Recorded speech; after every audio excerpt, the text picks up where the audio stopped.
Good morning, everybody, and welcome to the Atlanta Cricket Grounds. Here for a star-studded matchup between the Stallions and the Paramveers. What a scintillating day of cricket we have on our hands. This is Brian Walters with you alongside the great Leonardo Chaibar. Lenny, good morning and welcome to Atlanta. Thank you, Brian. Must-win game for many of the teams as we come down to the last round of matches in four groups spread across this tournament: Group A, Group B, Group C, and Group D. And so we're all set, and with the news, Paramveers have won the toss. The Southeast Paramveers, they've asked Stallions to bat, and the two openers out in the middle, Sharjeel Khan, Ruston Chase, has been given the ball. And so we are all set for day number 3. Early Friday morning here in Cumming, Georgia, home of the Atlanta Open. So Chase will start, and we'll come into both the Sharjeel Khan. Playing a miss, might have, not too sure, Brian, may have taken the edge. Judging from the indication of Ruston Chase, good start from him. Good start, starting on the right line. Obviously, it's always a challenge to have a spinner bowl the first over of the match. You're obviously inside the power play, but Ruston Chase is a brilliant spinner. I think he'll have the control to be able to shut things down. So the first run comes off the bat for Sharjeel Khan, a man who comes out of Pakistan. Played a couple of international matches, and this one he picks up a couple of runs. So ball tucked into the onside. And we've seen several big scores during the course of this tournament, Brian. Scintillating tournament, none bigger than the great Rakeem Cornwall the other day. 205 not out from 77 balls. He scored a double hundred in 4s and 6s alone. I don't think we've ever seen that before. So ball cut away into the offside. This has been a very good start here from Ruston Chase, the off spinner. Still part of the West Indies setup. I would have certainly just come off a fresh CPL tournament that just ended a week ago. Laney, I don't know if you heard who won that tournament. Oh. Yeah, the taller was. That's why I have a huge grin on my face. But Roston Chase, really good start here for him, bowling inside the power play. Oh, except for that ball. A little too straight, Lenny, going down the leg side. So Brian Kane signaled forward as the first boundary, and it comes off the bat of Sharjeel Khan. Ball perhaps heading down the wrong lane. I absolutely believe that. Here you go on the replay. In fact, it was actually on the right line, but he moved over to the offside to open up the leg side for himself. That's a good shot. Good adjustment, because Roston Chase is bowling the right line that you'd want him to bowl, but Sharjeel Khan making the adjustment, walking over to the offside and opening up that leg side for himself. Good shot for him. So all of a sudden, an over that has gone for 6 already. We've seen a boundary here from Sharjeel Khan. He's a top-class player. And again, a lot of movement. This one straight down the ground. And with all the ease in the world, the international player has taken Roston Chase straight down the ground. That's 10 on the board. 10 on the board. Well struck. It was, to be fair, drivable. He did not have to use his feet to get to the pitch. Just absolutely, again, you see him moving over to the offside, but the length, I think, was what the issue was there. Just a little too full by Roston Chase and driven away through the mid-off area for 4. Of course, you're still inside the power play, so only 2 fielders allowed outside. There's one at deep mid-wicket and down at long on. That's not surprising for an off-spinner bowling to 2 righties. And so that leaves very many scoring opportunities the rest of the way around. So a couple of fours there from Sharjeel Khan. They're off to a good start. They're off to 10 for no loss. And we still haven't seen a bit of Ramiz Raja. We know he's a top quality player. He comes out of the Texas area and would have had some very good minor league matches. Ball turned into the onside again. Runs here for Sharjeel Khan. And that will complete over number 1. 11 gone. Good start here from the Stallions.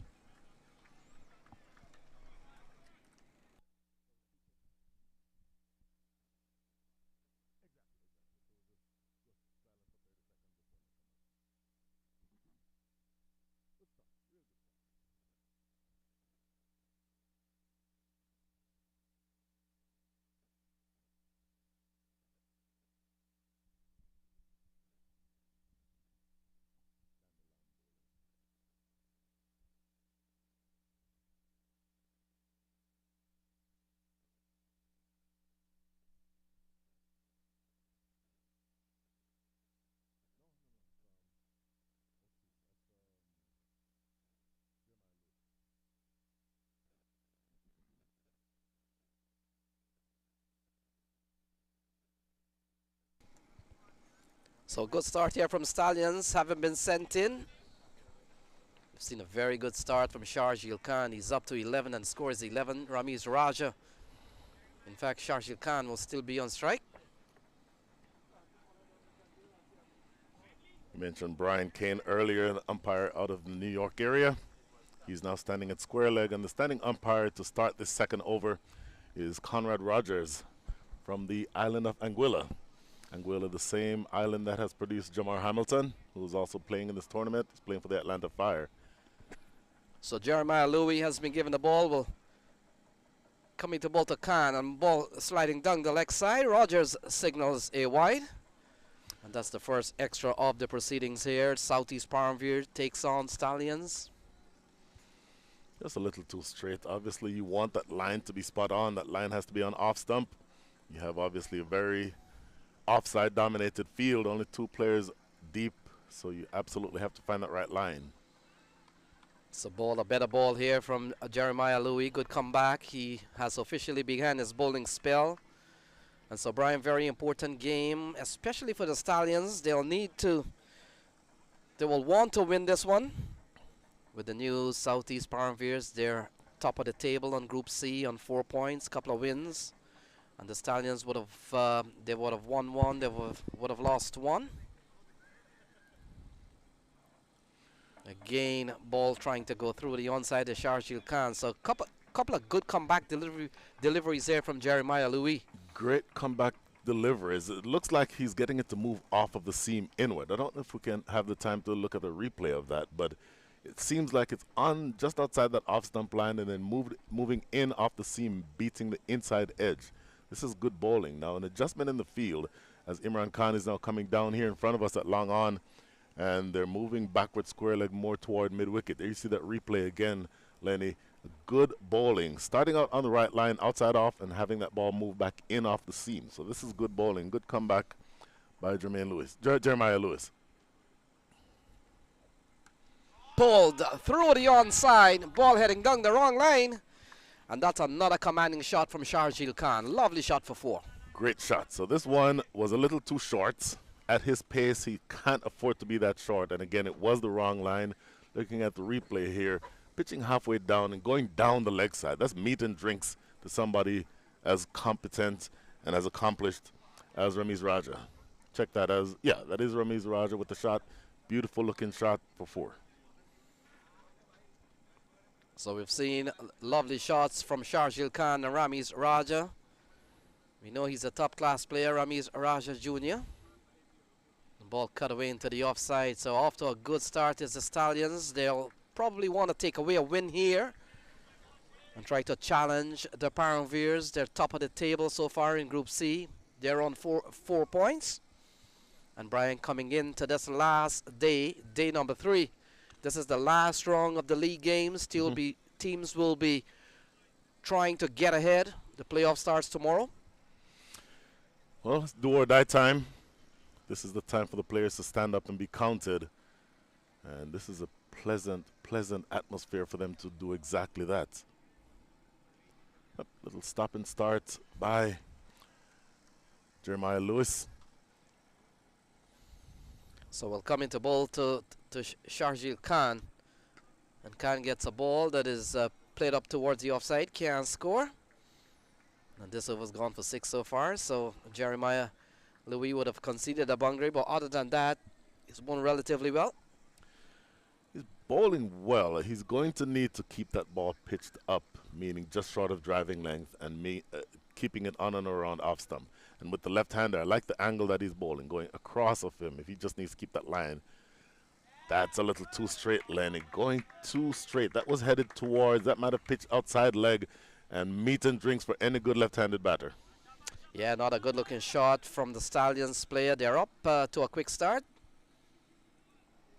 Too short and hammered towards the long on area. That's a lovely shot. So 2 gone, 21 without loss.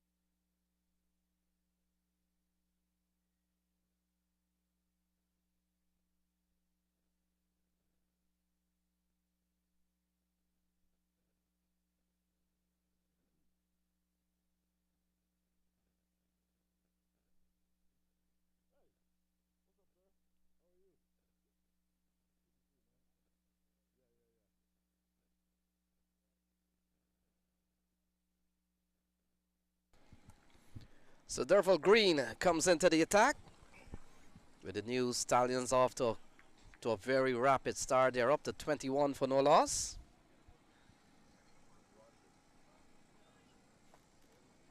And ball played into the onside. Can't score this time by Ramiz Raja. So solid pair out in the middle, Brian. The likes of Ramiz Raja Jr. He's plied his trade in the Texas region for a long time now. Top quality player. And he's joined by Sharjeel Khan, who's played at the international level. They're off to a good start. Absolutely. It'll be interesting to see how well Derval Green does here. Derval Green, young man from, I believe he's from Westmoreland in western Jamaica. Reminds me a little bit of a Malcolm Marshall or a Tino Best. Not very tall, probably around 5'8", 5'9", but skiddy, gets that ball to come on to you, and he's quicker than you might realize. And he just needs to get that ball, you know, the same principles apply. Get that ball just short of driving length and on or around off stump, he does have the pace every once in a while to knock one in short and see if backward square leg can come into play. So Sharjeel Khan comes into strike. This is a game out of Group 3. We made mention Southeast Paramveers. That's the team fielding. They've done well. They've won their couple of games. And the fact is, Brian, a good ball here from Derville Green, making some bit of height. And we made a point that that a couple of big wins in the tournament in these shortened groups. If you win 2, good chance you stand solidly a chance to really go through to the playoff round.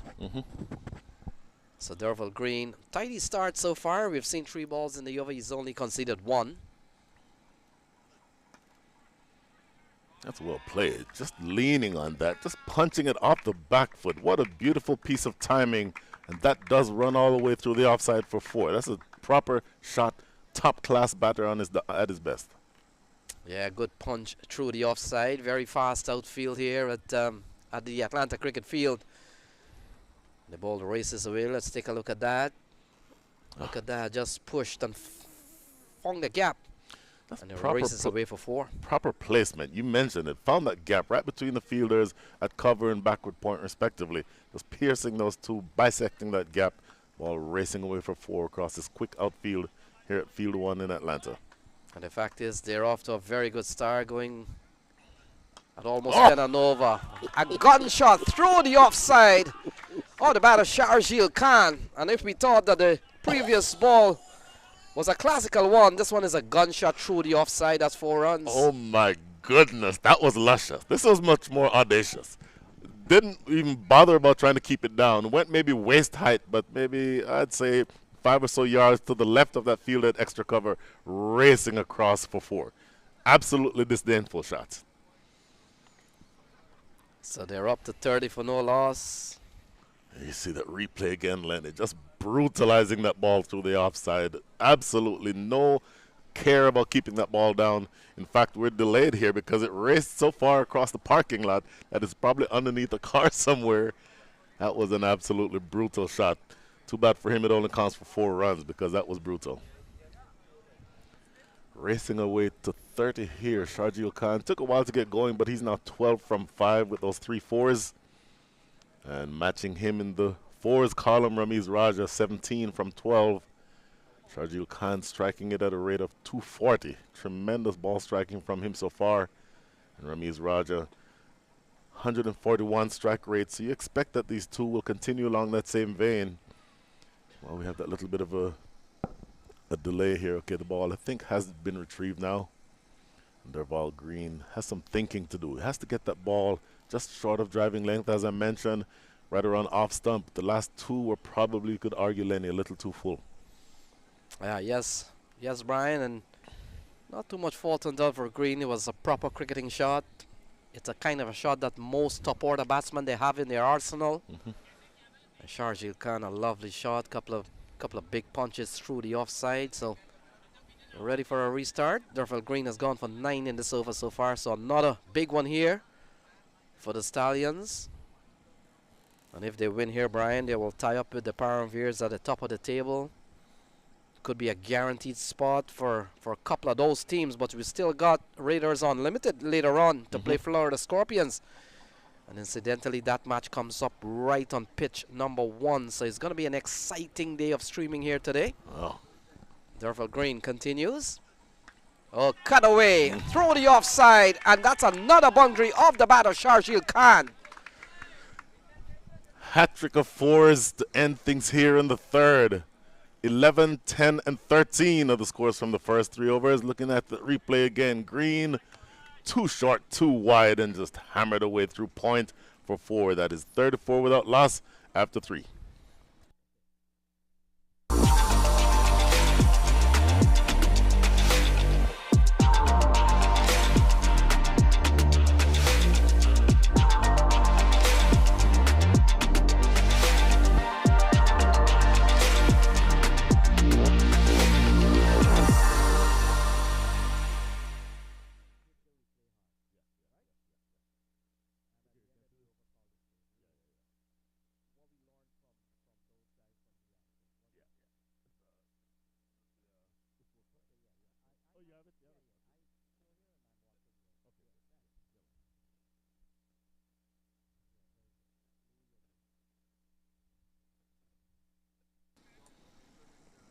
So Jeremiah Louis will continue. They're off to a quick start. They're batting at 34 for no loss.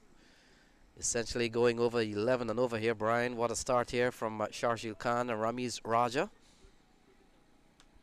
Pulled into the onside. Protection out at the backward square. And the runs keep coming here for the Stallions.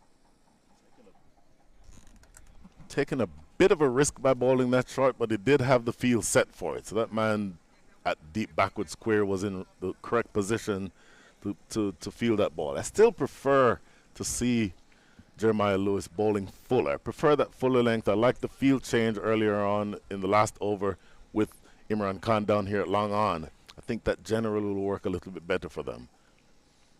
So the Paramveers this season has used up the likes of Danny Lamb. He's top of the table with 4 wickets in the series. Ball goes down the leg side, called a wide here from umpire Rogers. So a couple of extras, Brian. And we saw so far from the Paramveers, we've seen Danny Lamb with 4 wickets. We've seen Marquino Mindley with 3 wickets in the series. Sharfin Rutherford with a couple of wickets. And surprisingly, we haven't seen none of those. We've seen the likes of Ruston Chase. Oh, top-edged into the offside. And it runs away in the vacant third man area. Not in control to Sharjil Khan, but he picks up a boundary. Wow. Generally just a good delivery. Almost a moral victory there for Jeremiah Lewis. That ball leaping upward. Here you see on the replay. Leaping up. He'd not seen that ball very well, Sharjil Khan. Actually turned his back when that ball was delivered. And this now a short ball going down the leg side. See on that replay again from the previous delivery. He turned away from it, and that ball kissing the outside edge, running away for 4. And this next ball down the leg side for a wide.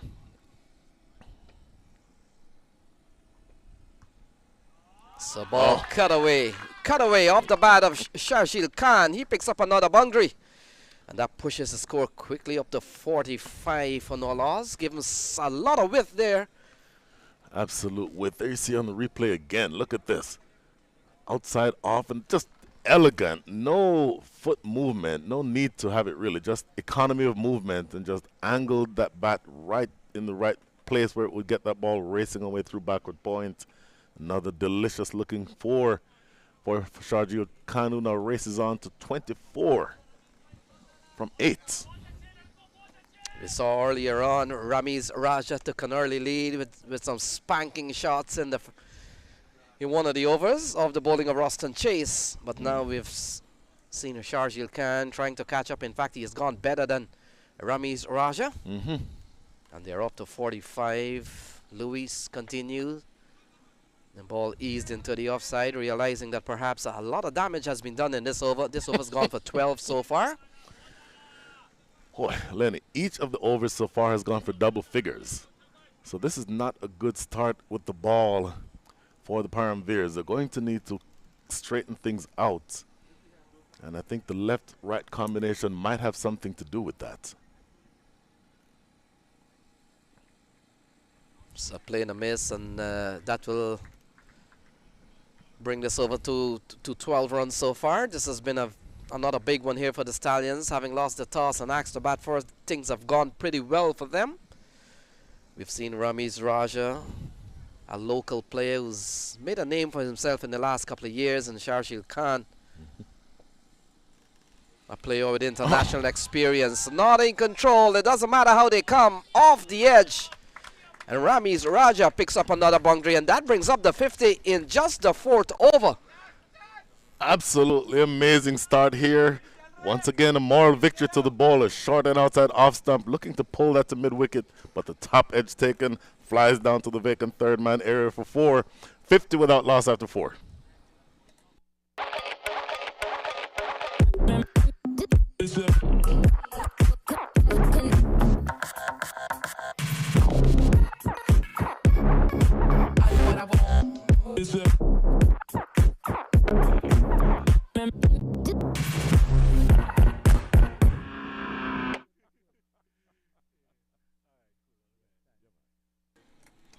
So they're off to a quick start. 4 of us gone. They're 50 on the board, going at 12.5 runs and over.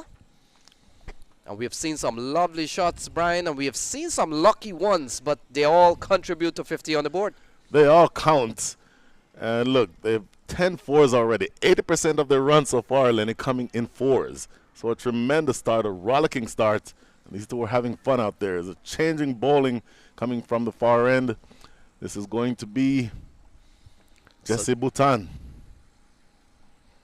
Might be Danny Lamb, but we'll confirm all that. Ball starts well. You're absolutely right. My apologies. That is Danny Lamb. So Danny Lamb, 4 wickets in the series so far. He's been the Paramveers' best bowler in terms of wickets taken, 4 wickets. And I was just making the point. We have seen Danny Lamb, we have seen Marquino Minley, and we have seen Sharfin Rutherford not giving the ball, but we see Danny Lamb comes into the attack. Ball cut away into the offside. Fielder does well to keep the ball in play. And look at that, a dot ball. That is brilliant. That is the kind of thing that you want to see in the field. Might have been Jason Mohammed, the former West Indies player. Yeah, just outside saving. off stump. You see that diving stop by Mohammed there at backward point. Great piece of fielding here. You see on the replay. Good work by the cameraman too to be able to catch that. So still 50 on the board. Couple of good balls, and we've seen the importance of the slower ball. Could be leg by, or we'll wait and see. Brian Kane does the signal, and another run added to the scorecard. But we've seen great effect here from Danny Lamb. He's kept the ball. He's used the lack of pace to great effect so far, and he brings the right-hander Ramiz Raja back on strike.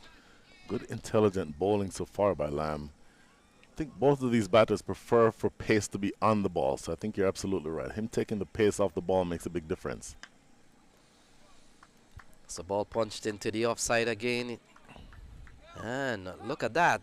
Fielder may have misfielded the ball, and they come back. What should have been a single ends up to be a couple of runs here for Ramiz Raja. Things are going pretty nicely here for the Stallions. They're up to 53 in no time. They're going just over 11 runs and over. And both batters out in the middle have had their fair share of finding the cones, finding the ropes. And a tremendous start here from the Stallions. They badly need a win. And again, ball turned into the onside. So good batting here from Ramiz Raja and Sharjeel Khan. But it has to be said, Lenny, this is a brilliant over so far. Just 1 ball remaining. Only 4 runs have been scored from it so far. Hope this is not a case of commentator's curse, but 4 runs in all the other overs have gone for double-digit runs. So this is a good effort by Danny Lamb to bring things back just a little bit for the Paramveers.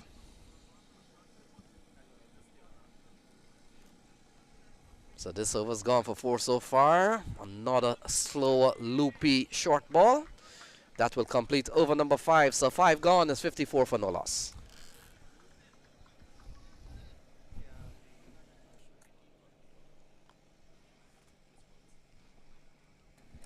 So there we go, the Stallion squad.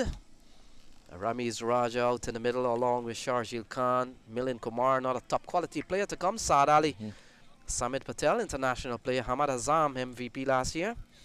And of course, Harmeet Singh, Shadli Van Shokwick, Mohammed Irfan, one of the tallest players around. And the English player, Pat Brown. I think Mohammed Irfan is very distinctively the tallest player who's ever played Test cricket. Former Pakistani international. Well, Leonard Achaibar, really good sharing the mic with you. Lenny taking a quick break and joining us here in the commentators area. Nikhil Tamchandani. Nikhil, good morning. Special good morning to you, Brian Walters, and a good start by the Stallions. Really good start. 54 without loss, just 1 ball, 1 over remaining in the power play. Roston Chase taking up the attack again now from the comm box end. Roston Chase treated pretty rudely in his first over. 11 runs scored from it, but of course only 1 over so far, Nikhil, where there have not been double figures in terms of runs scored. So Roston Chase has some work to do here to pull things back. Yeah, indeed, and he's a very experienced campaigner. 2 overs inside the power play, though, not been easy, especially on these synthetic surfaces, no real spin. And full toss, that's not going to help his cause or the cause of the Paramveers. This is very interesting because even though Southeast Paramveers have won 2 games, Brian Walters, qualification is not guaranteed because of how deep this group is. So Stallions pull off a win here. It makes things very interesting. Obviously the Raiders taking on the Scorpions and the other group, Raiders still with a chance of qualifying as well. But this Paramveers team, well, in the back of their mind know that they've chased twice in this tournament, both times over 200, and was successful pretty easily. Just too full on that occasion from Rustin Chase. Oh man, looking at that replay, just a filthy full toss going down the leg side too. Nothing wrong with or nothing right about that delivery.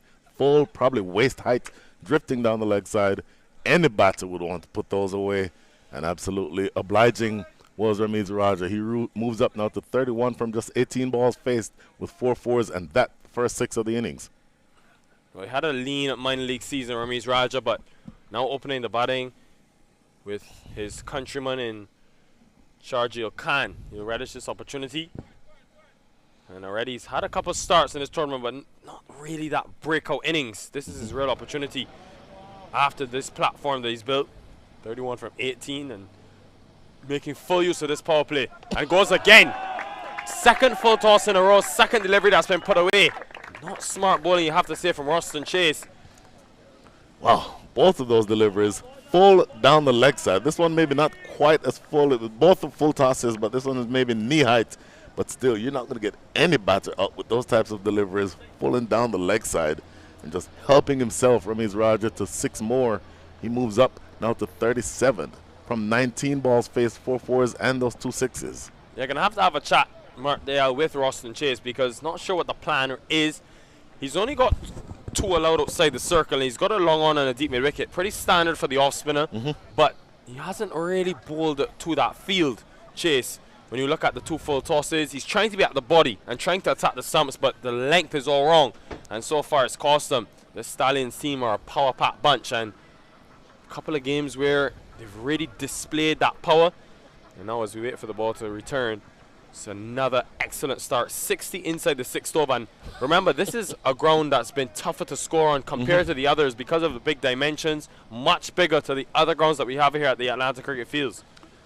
My goodness. You mentioned the field that he's bowling to. Standard field for off-spinner bowling to a righty. You have a long on and a deep mid-wicket. So I like your idea about staying close to the body, having the batter play away on the onside.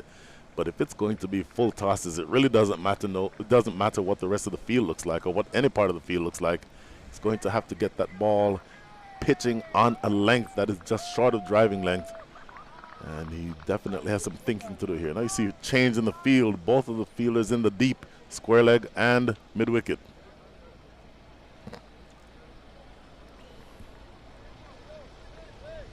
This time, much better length. And you don't mind that. On this matting, where the ball is sort of just holding up in this matting, and you don't tend to get that ball racing onto the bat. You don't mind as a spinner if you're into the pitch and forcing the batter then to generate his own power.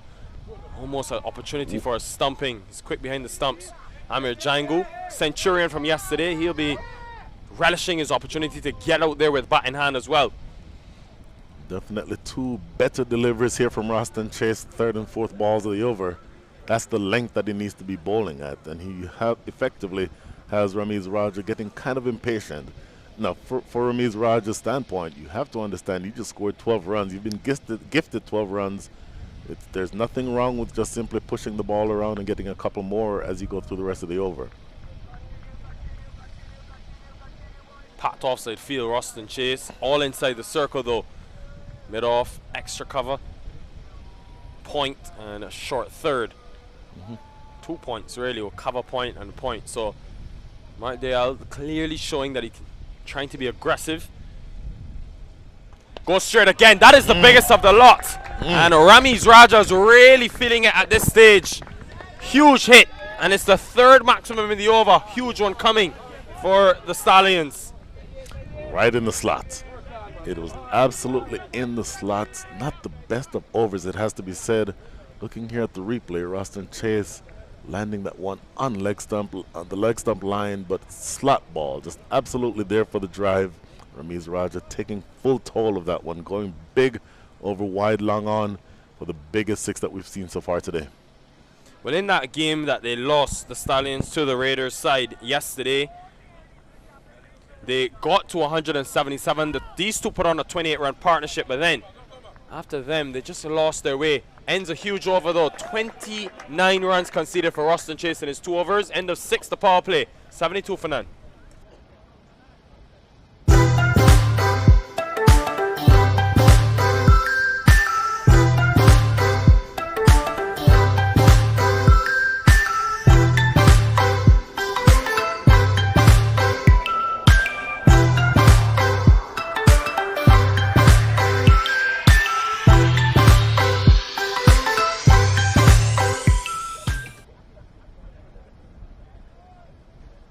Yesterday, when the Stallions played the Raiders United, 44 for 2 in the 6 overs. Today, a much improved performance so far.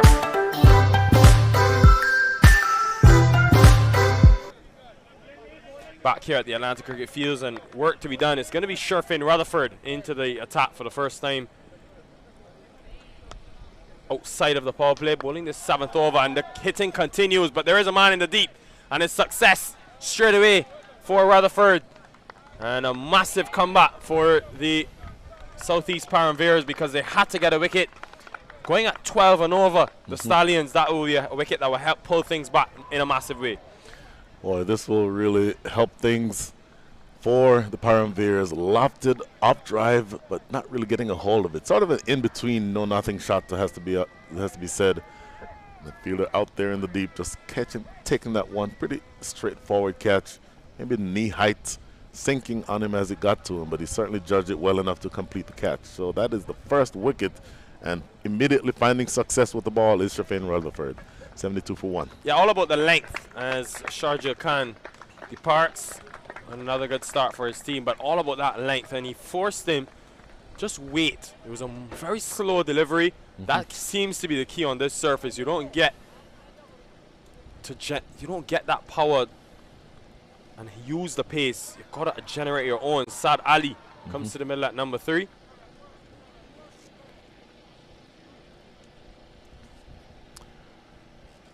Well, it definitely is something that would have buoyed the feelings of the Paramveers. They were absolutely being taken to the cleaners at 12 runs and over.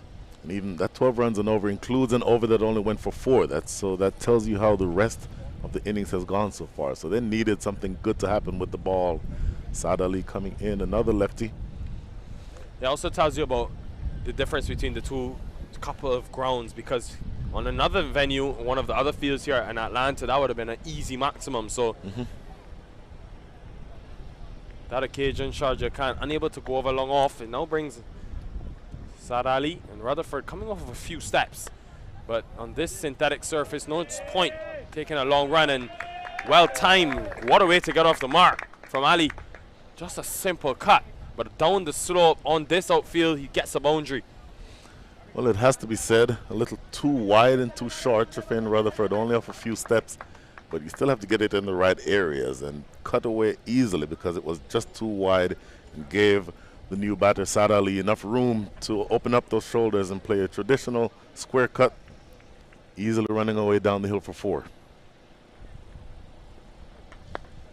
Yeah, much better option, I think, and work to be done for that long on fielder, but just every time bowlers tend to go much short in their length, just seems to be much more effective. And it's a fine line because on that previous delivery, Rutherford, the line was wrong, and he gave too much width to Saad Ali.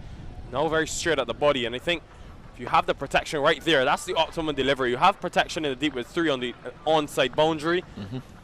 It's a defensive bowling mind and bowling strategy, but in this game, with these situations and circumstances, you take that down the leg side. Definitely no interest from Brian Kane, the umpire, but decent over so far outside of the power play. First getting the wicket, now just conceding the 7 runs.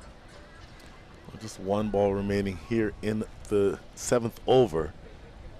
I like what you said about just there being just a fine line. I like the short of the length type of delivery, but if the line is wrong, if it's too wide or too straight, then you're definitely going to go for runs.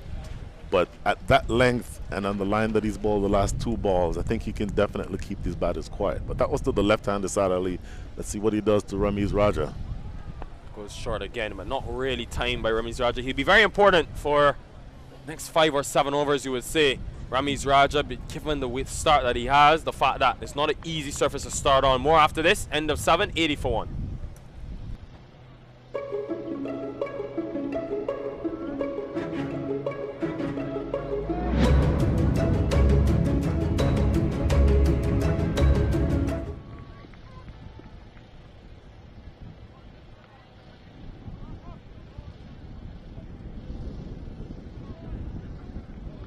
Back live at the Atlanta Cricket Fields, and definitely a great start for the Stallions. A team that, remember, must win in this group if they want to stay alive and want to qualify for tomorrow's quarterfinal, where it comes down to the best 8 teams in the second edition of this 2022 Atlanta Open.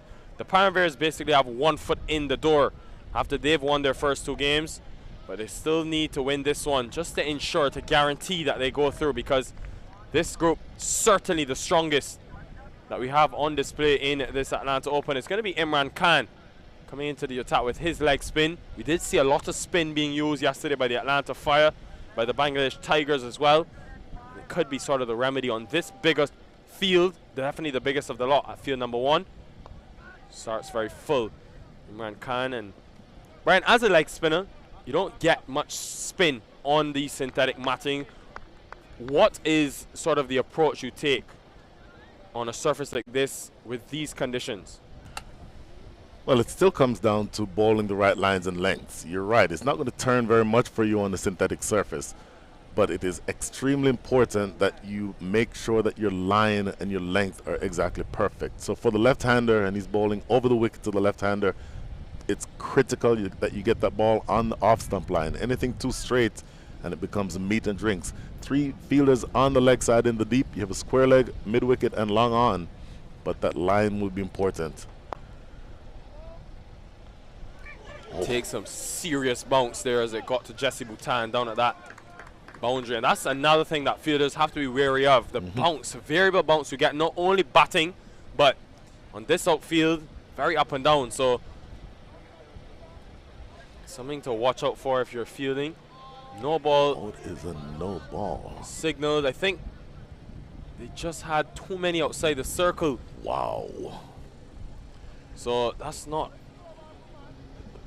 Wow. Mental error here by the Paramveers, just not taking note of how many people outside are inside the circle. Of course, outside the power play overs, you're allowed up to 5 fielders outside the circle. But apparently on this occasion there were 6 outside. We didn't catch that live, but it's certainly a no ball. Free hit delivery, and it's full, and it's gonna go the distance as well. And that's the type of nick that Saad Ali's been in. He's dealt in boundaries, and it's another no ball signaled. No. It's gone all the way for 6. Yep. Another no ball signal, not sure. Don't think it was a no ball. He was signaling 4 initially, umpire Rogers. So he didn't catch the fact that it went for 6. So Imran Khan, the leg spin, under some pressure early in this spell. That was the googly, and much slower. He's a very skilled campaigner, Imran Khan. Tons of experience at the highest level. Playing back from Trinidad and Tobago. And goes slow again, so just forcing Saad Ali to wait. And the minute he did go a bit faster, Ali was fast to pick him up. So maybe the better option. A man has played over 109 first-class matches. No question. So things are a little bit ragged here for the Paramveers, just wanting to make sure that they pull things back. I don't like the body language that I'm seeing also. Their shoulders are sagged. You know, we're only a quarter of the way through this match, so you have time to pull things back, but they're going to have to go through their disciplines a little better. This was in the air, though. Hasn't quite got it. And Jesse Bhutan, he has just got enough on it. He was standing there at long off. And, well, at these Atlanta cricket fields, sometimes you just don't have to get it up the middle of the bat. It still travels the distance. And just enough. Another big over coming for the Stallion side, and you can just tell they're hungry. They know the importance of this game, one that they must win if they want to have a place in tomorrow's quarterfinal. Well, it has to be said that this was a great strike by Saad Ali. Left-hander going over the offside, just elevating that ball up and over the top of wide, long off. Just a brilliant stroke. Initially, I agree with you, it appeared that he did not quite get enough of it. But looking at that replay again, it was a brilliant stroke. And down here, Jesse Boutan jumping but not able to get close to it.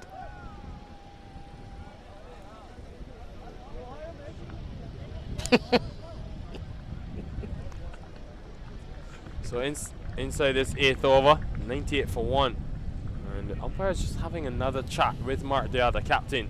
Maybe some problem with the amount of feeders they had outside the circle, but it seems to be 5. They've got deep mid-wicket, long on, long off, deep cover. It's 4 outside the circle and a deep backward square as the 5th. So not sure what the problem is from Mark Dale. Wow. So 1 delivery remaining inside this 8th over. It's a big one. 18 runs already from Imran Khan's first. They've shuffled their options, the Paramveers. No Joshua Bishop in the 11 today. A man that usually bowls the new ball for them. Marquino Mindley also missing out. So just trying to test some of their other options, but they need to still ensure that they pick up a win. End of the 8th over, 99 for 1.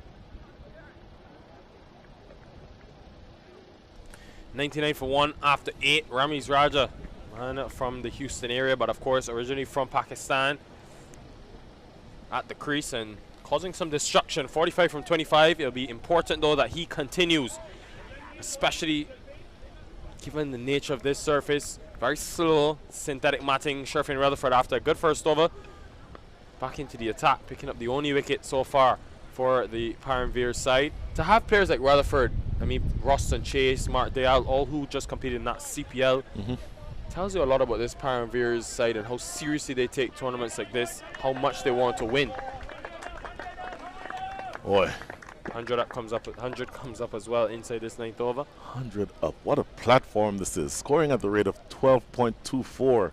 If they keep the same rate as this is clipped around the corner for the backward square, they'll get probably just 1. But if they keep the same rates with that single, this rate gets them to 242. Just a tremendous start. I mean, I cannot imagine that they would not look to capitalize on this. Still 9 wickets in hand, and we're 11 overs and 4 balls remaining in this match, or in this innings rather. Well, 4 games happening at once, as it always does in this Atlanta Open. 4 fields being utilized here at the Atlanta Cricket Fields. The Legends up against the Knight Riders, the Unique Tigers against the Stallions, and the Sam Army, who are pretty much out of this tournament, up against the Atlanta Starlings. With the Unique Tigers 37 for 4, a team with a lot of firepower. Trevon Griffith, Kennar Lewis, Fabian Allen, under some pressure in a game that they need to win. They want to qualify for those playoffs. Look at this innovation. Ramiz Raja's really on song today. And it's a 50 half century for Raja. Getting the start inside the power play, but continuing that scoring on aggressive intent outside, even with the fielding restrictions, tells you how good of a player he is. Just what a brilliant shot this is. Just leaning back and easing that through backward point. There's 2 fielders right behind point, and he gets that ball right between the 2, racing away through backward point for 4. So Ramiz Raja 50 from just 27 balls faced. And he's looking for more, but this time the field is set just for that pull shot going down to backward square. Yeah, still have a lot of batting to come as well. Milind Kumar padded up. Samit Patel, who got 46 yesterday. So plenty of options remaining, and with this start they'll be looking at least 200 We've seen mammoth totals in this tournament already being set and even being chased down. This Paramveers side have chased over 200 twice successfully. Very short, and we'll have to rebowl it there. And Rutherford showing good skill as well, because he's only coming off 2 steps. It tells you how strong he is. Don't think he was too happy with that decision, but he'll have to rebowl it. Still been a decent over in the context of things, the way that the innings has gone so far. Just the 9 runs from it. If he can keep it less than a boundary in this final delivery, I think it'll be a good option. And does do that. Should be 2. Nope. 1 run sent back. So Lamb is quick on that boundary. Ends the 9th over. 109 for 1.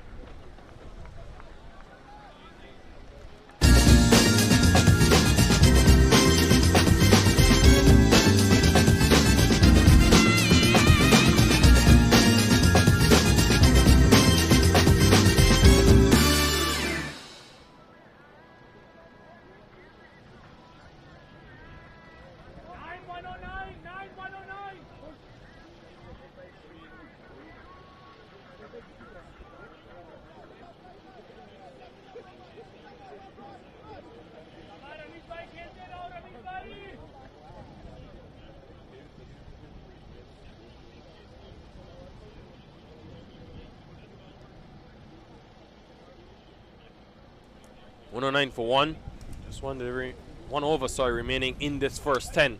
And no surprise to see Mark Dayal, the off spin into the attack. He's got left-handed Sad Ali at the crease. Naturally taking the ball away from him. But he does have that carom ball at the front of the hand that he's known to bowl.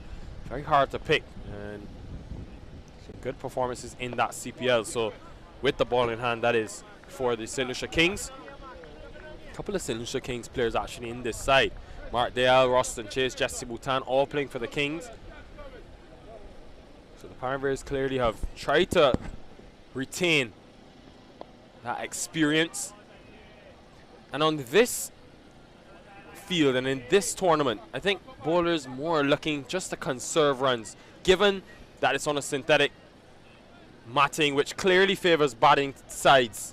You want to just ensure, if you be conservative and try to be slightly defensive, it will lead to wickets simply because of that scoreboard pressure and teams knowing that nothing really is safe. The fact that you can score 200 and it be chased in 17 overs, as we saw a couple of times yesterday. So that will give teams a real insight as this one dispatched again. And Ramiz Raja, he's scored heavily through that cover area, continuing to do so. He looks like a force at the moment. One that they'll need to dismiss soon. Well, Nikhil, a few deliveries ago you said that they'll be looking for something over 200. I think if they end up with 200, they'll actually be disappointed. This platform, 9.3 overs, 114, platform is set for them to go far beyond that. Seeing on the replay, just advancing down the pitch, meeting it on the half volley, and blasting it through the covers. Down the track this time, but there is that protection in deep. I think that is probably the optimum length, and even if you're short and a man is able to pull you into that onside, hitting against the wind and clearing that square boundary, you take that if you're a bowler, because he's taking a huge risk doing so. You got 3 fielders on that leg side boundary to the right hander, that is. So not a bad plan of action from Mark Dayal, just trying to be economical at this stage. Another dot ball, so you don't mind this too much if you are the Paramveers side. They were in a similar position with the ball in hand yesterday in a game against the Scorpions that they won quite easily. It's a 194-run partnership put on by Chase and Amir Jangu. Got plenty of batting options. They've added Bhutan into their 11 today. And that will end the 10th over, the halfway stage, 116 for 1.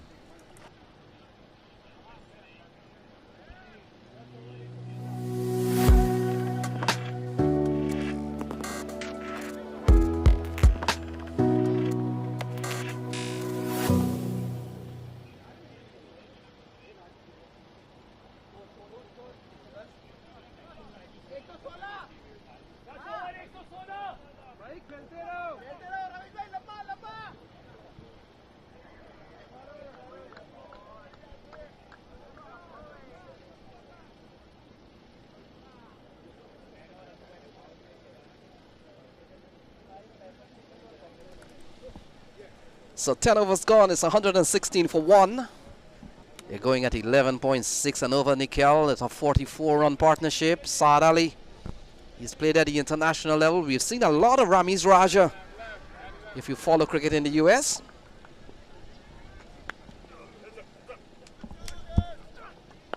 And Danny Lamb comes back into the attack. Ball played into the offside. And so this big partnership continues to flourish here. There's a very good start here from the Stallions. A win here will put them on same points with the Paramveers, and it's gonna set up a very interesting other game coming up a little bit later on at pitch number 1. So much to play for. Danny Lamb, he's bowled well in this series so far. He's picked up the most wicket for the Paramveers. Not timed well, Ramiz Raja, but he's played a very good hand so far. He's gotten a 50 already.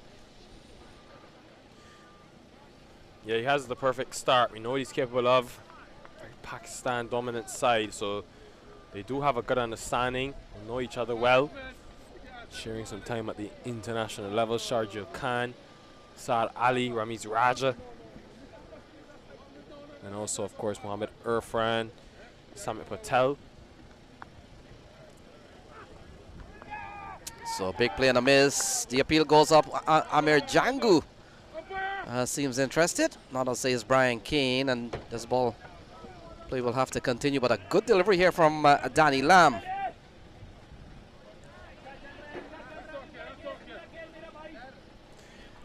Yeah, I was very interested in Amir Jangu, but I think it may have just risen off of the matting. I don't think there was any bat involved there, but it tells you about the variable bounce that we have seen on a couple of occasions on this pitch number 1.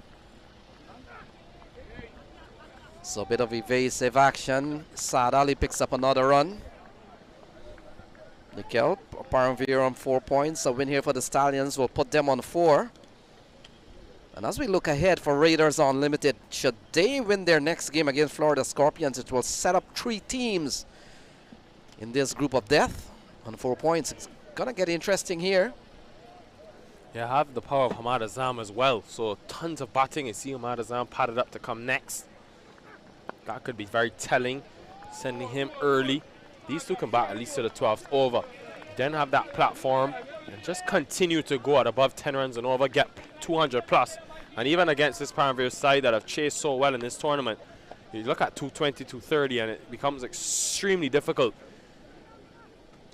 Especially on this field, that the dimensions are slightly bigger than the others that they would have played on, the Paramveers. So short ball, one of those loopy long hops. To great effect. This over's gone well. 3 off this over. 11 gone. It's 119 for 1.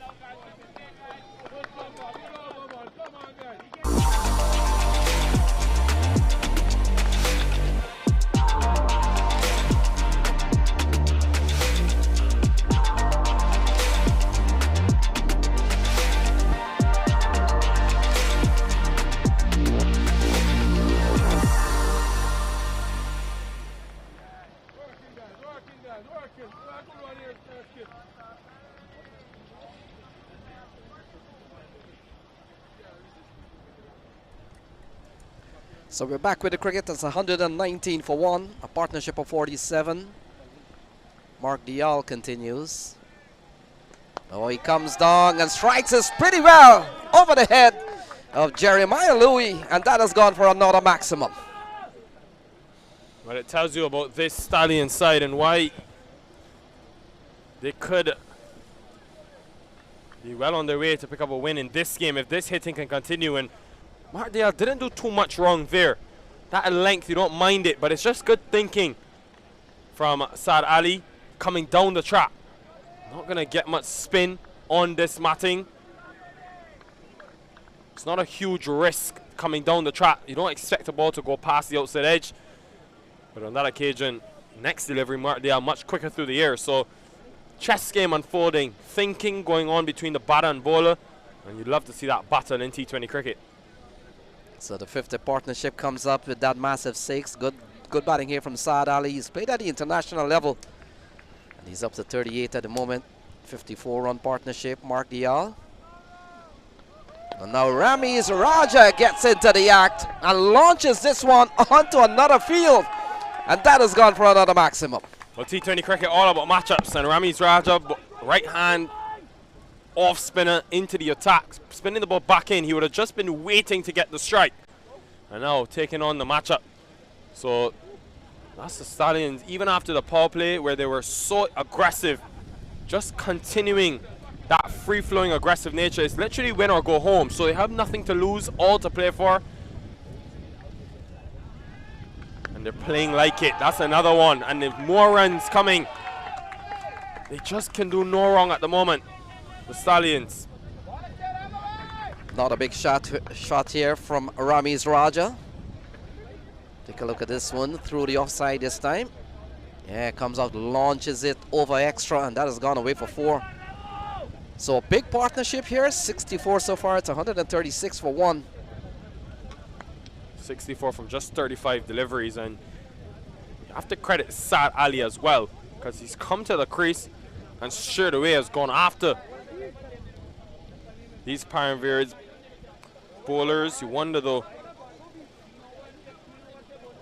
now what Martindale will do from the other end. He's bowled 2 from Sherfin Rutherford. He picked up a wicket, the only wicket, and also 2 from Danny Lamb.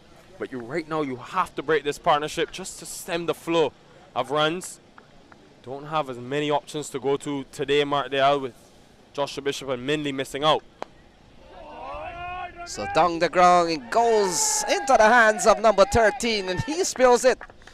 And that has gone for another maximum. So 23 runs in this over, Nikhil, off the bowling of Margial. And he may have just misjudged it on the boundary at long off. Jesse Bhutan took a few steps in and was probably there, but just got mixed up with the hands and the power. Just telling you, the power of Ramiz Raja burst through the hands, and more problems for Southeast Paramveers. Wow. Smashed over the onside, and that has gone away for a 29-run over of the bowling of Mark Dial. Another 6 off the bat of Ramiz Raja. Biggest of the lot, and that one went a long way back. 148 for 1 after 12 overs, and staring down the barrel of conceding maybe even 230. We've seen 320 being scored inside 20 overs by the Atlanta Fire. The Bangladesh Tigers also scored 250. So could be on course for another big total. End of 12, 148 for 1.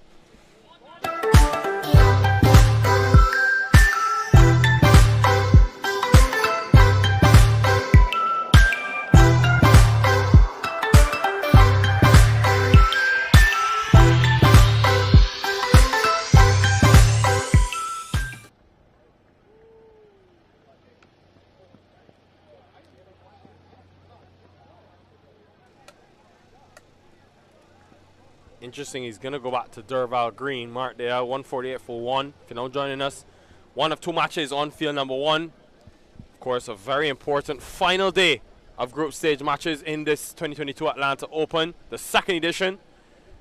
Of course, only 8 teams out of the 16 can be in tomorrow's quarterfinal, 2 from each group. And this group, not certain as to who will go through, because if the Stallions can pick up a big win, it would take them to 4 points, tied with the Paramveers. Have to rebowl that one, Durval Green. The Raiders also on 2 points, but if they win against the Scorpions, they could also be on 4. So you're looking at a situation where you could have 3 teams, on 4 points. Definitely the toughest group in this competition. So ball played into the onside. Durval Green comes back for his 2nd bowling spell. And Nikhil, what we have seen here, Paramveer certainly under pressure here. It's 150 on the board already.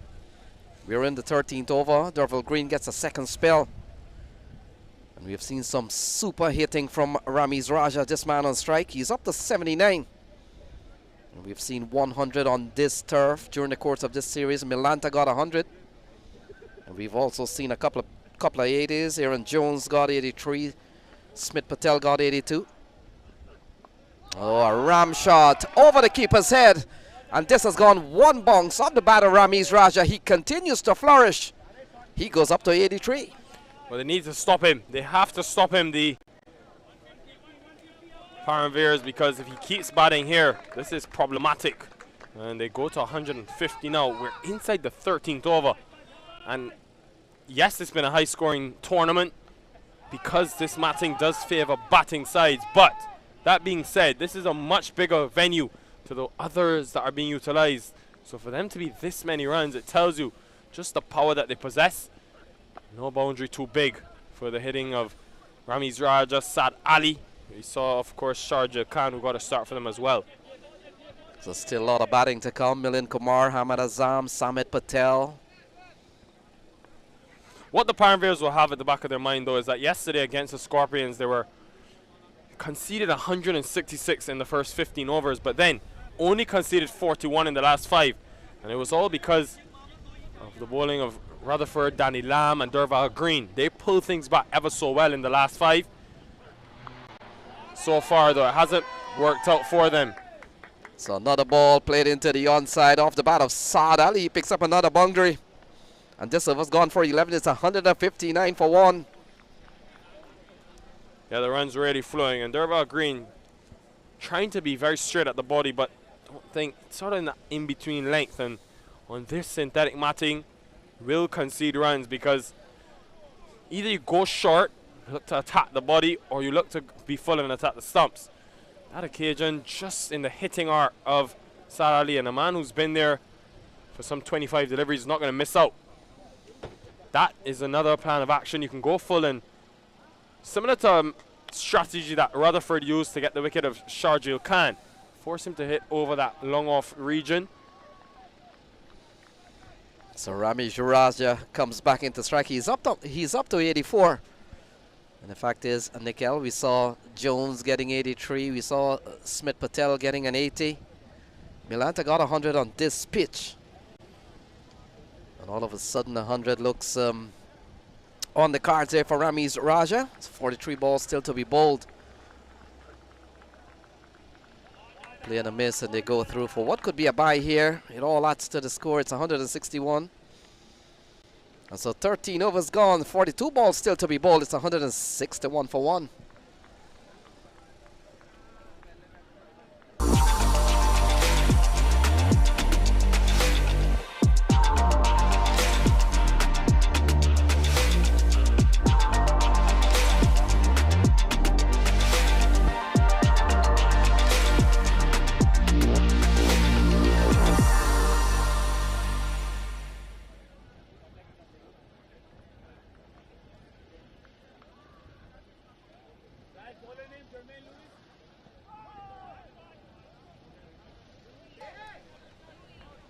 So it's 161 for 1. They've lost the wicket of Sharjah Khan for 25.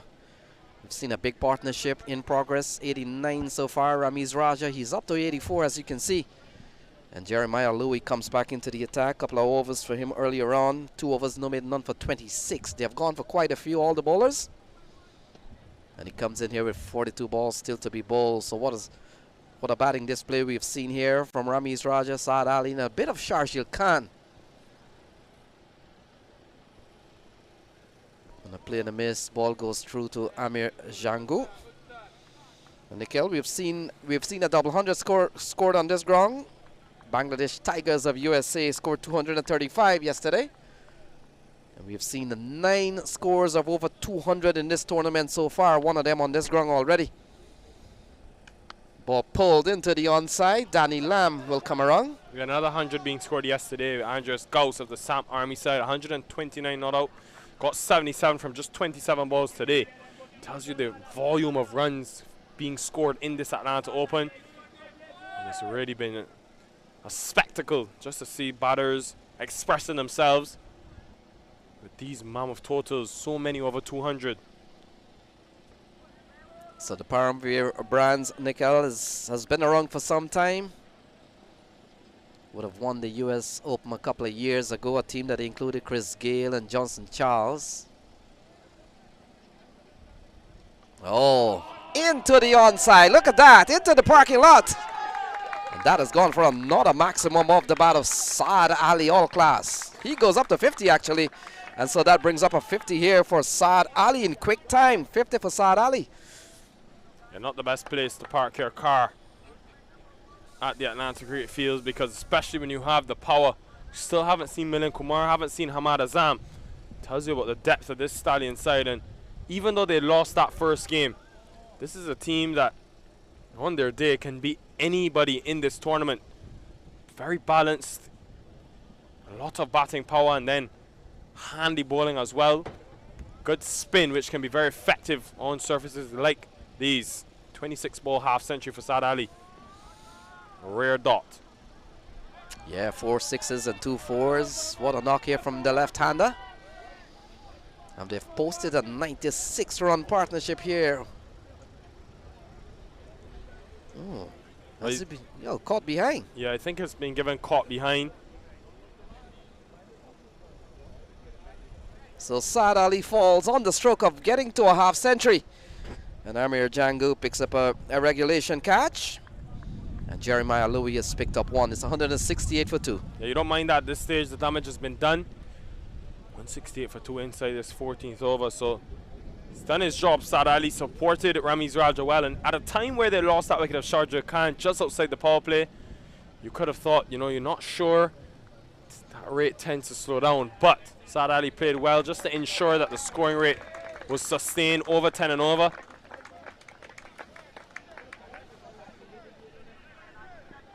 And it just tells you about the quality that they have. Now Hamad Azam, the 2021 minor league MVP, coming to the middle. So power after power. Still Harmeet Singh, Samit Patel, Milind Kumar. The list goes on and on. This Stallions team, could you imagine the Paramveers, a team that won 2 games, 2 of their first 2, could be easily eliminated if results go against them. The Raiders playing later today, Andre Fletcher and others. That will be a matchup to watch. So 38 balls remaining. Hamad Azam comes to the middle. Ramiz Raja sit pretty good on 85. It's 168 for 2. Jeremiah Louis would have picked up 1. We saw also a wicket from Sharfain Rutherford. And we come down to the last 38 balls. It's 168 on the board. Oh, look at the athleticism though from Jeremiah Louis.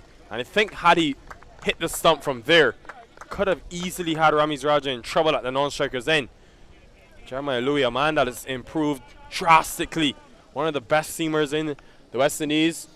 Had a breakout year in the first class setup, the red ball setup. And now will be very important for the Leeward Islands in the Super 50 coming up in a couple weeks' time.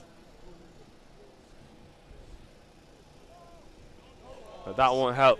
Extras, free hit delivery coming up. So second no ball of the inning so far. This one off the bowling of Louis. So under pressure here, Ramiz Raja will be on strike for the big shot. He's up to 85. He's batted extremely well. It's 170 for 2, 37 balls to be bowled. And here's the free hit ball. Ramiz Raja on strike. Goes York, and well bowled as well by Jeremiah Louis. Of course, a free hit, but completely deceives. Ramiz Raja just dipped on him. Ends the over with a dot in a 14, 170 for 2.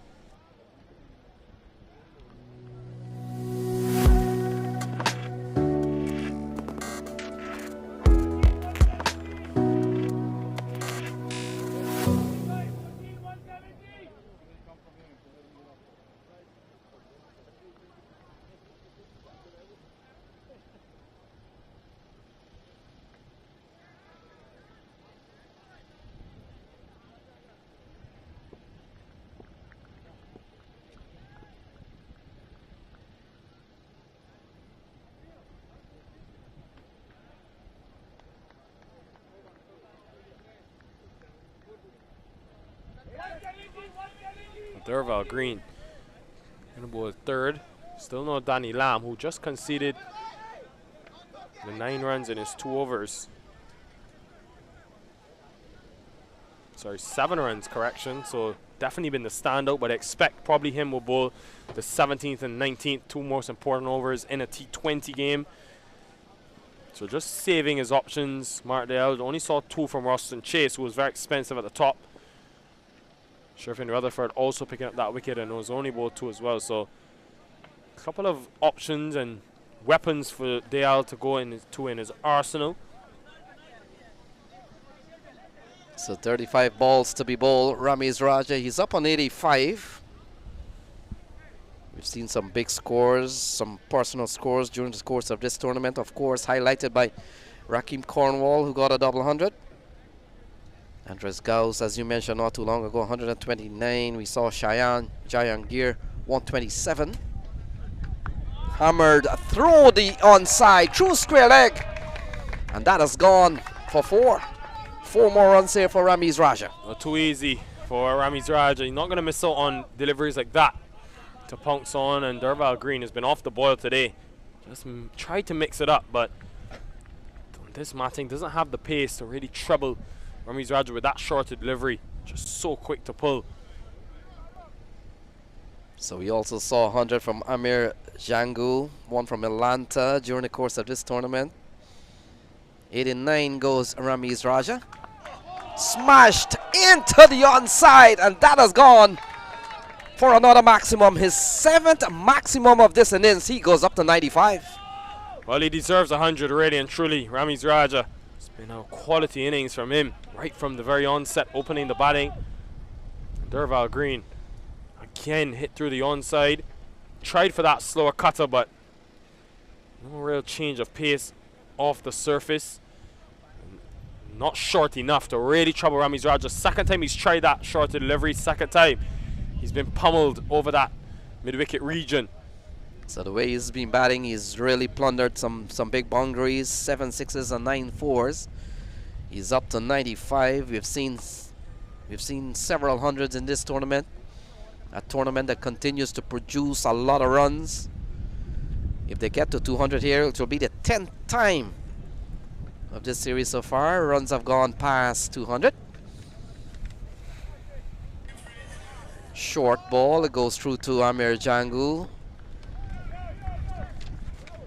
Score remains at 181 for 2. We've seen a very good knock here from Ramiz Raja. He's up to 95. It's 181 for 2 as we get the one short ball already for the over from Derval Green, as indicated by Brian Kane. So we come down to the last 32 over 11 runs in this over so far. We've seen a massive 6 off the bat of Ramiz Raja. Tries to go big, doesn't go too well. Derval Green, always very fleet-footed cricketer.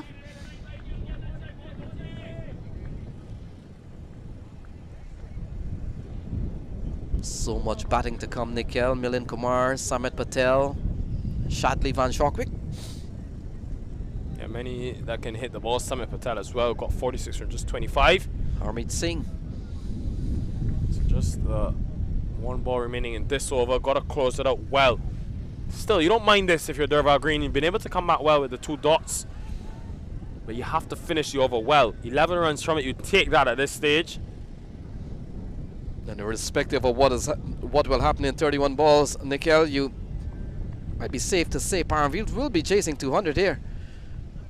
Pulled over the infield. Has it gone for 6? In fact, it has gone for 4.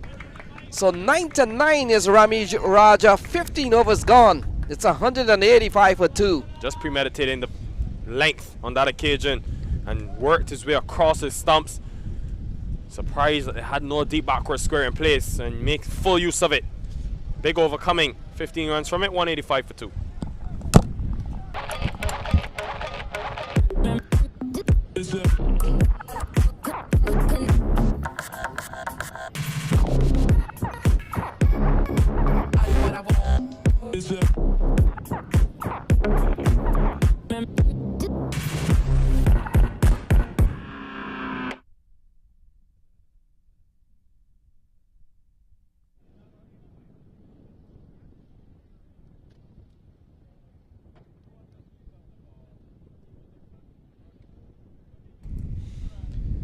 So 15 overs gone as I welcome Brian Walters back in the box. And Brian, we're on the verge of seeing another 100 in this tournament.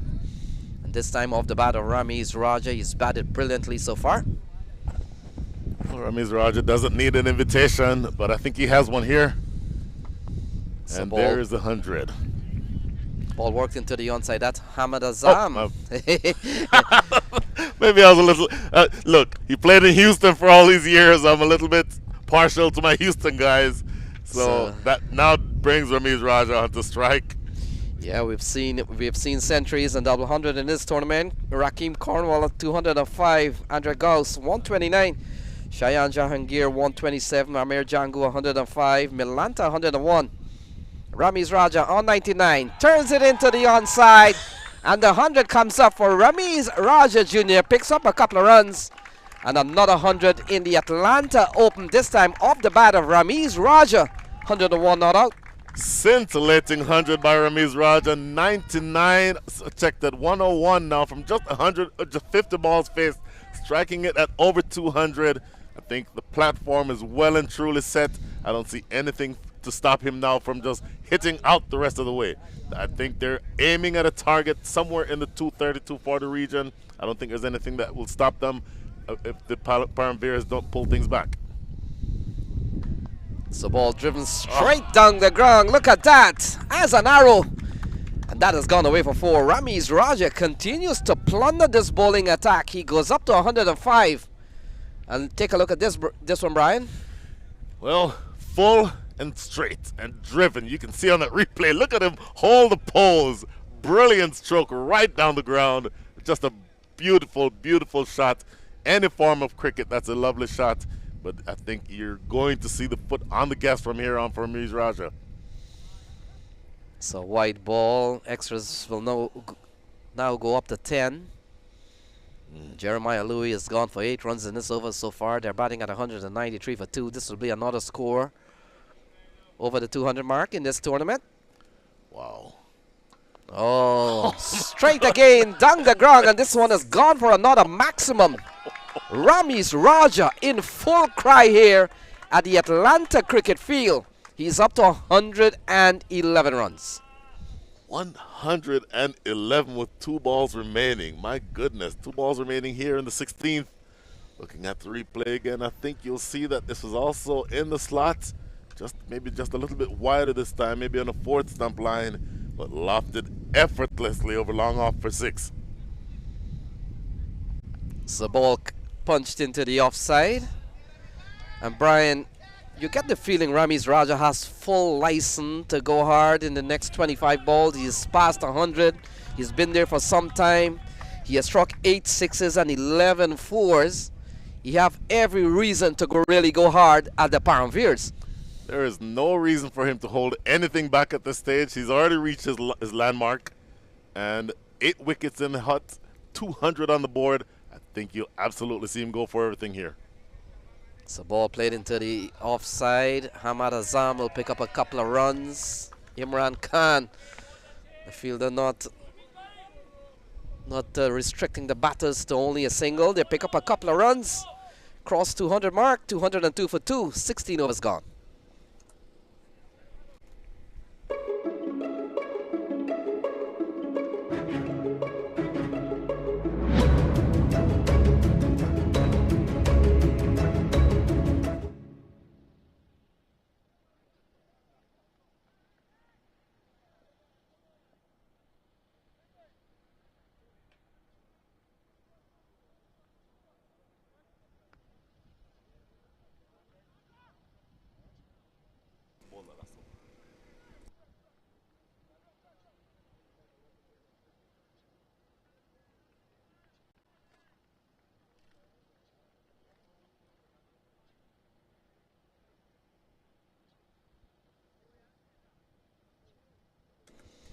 So Danny Lam comes in to start over number 17.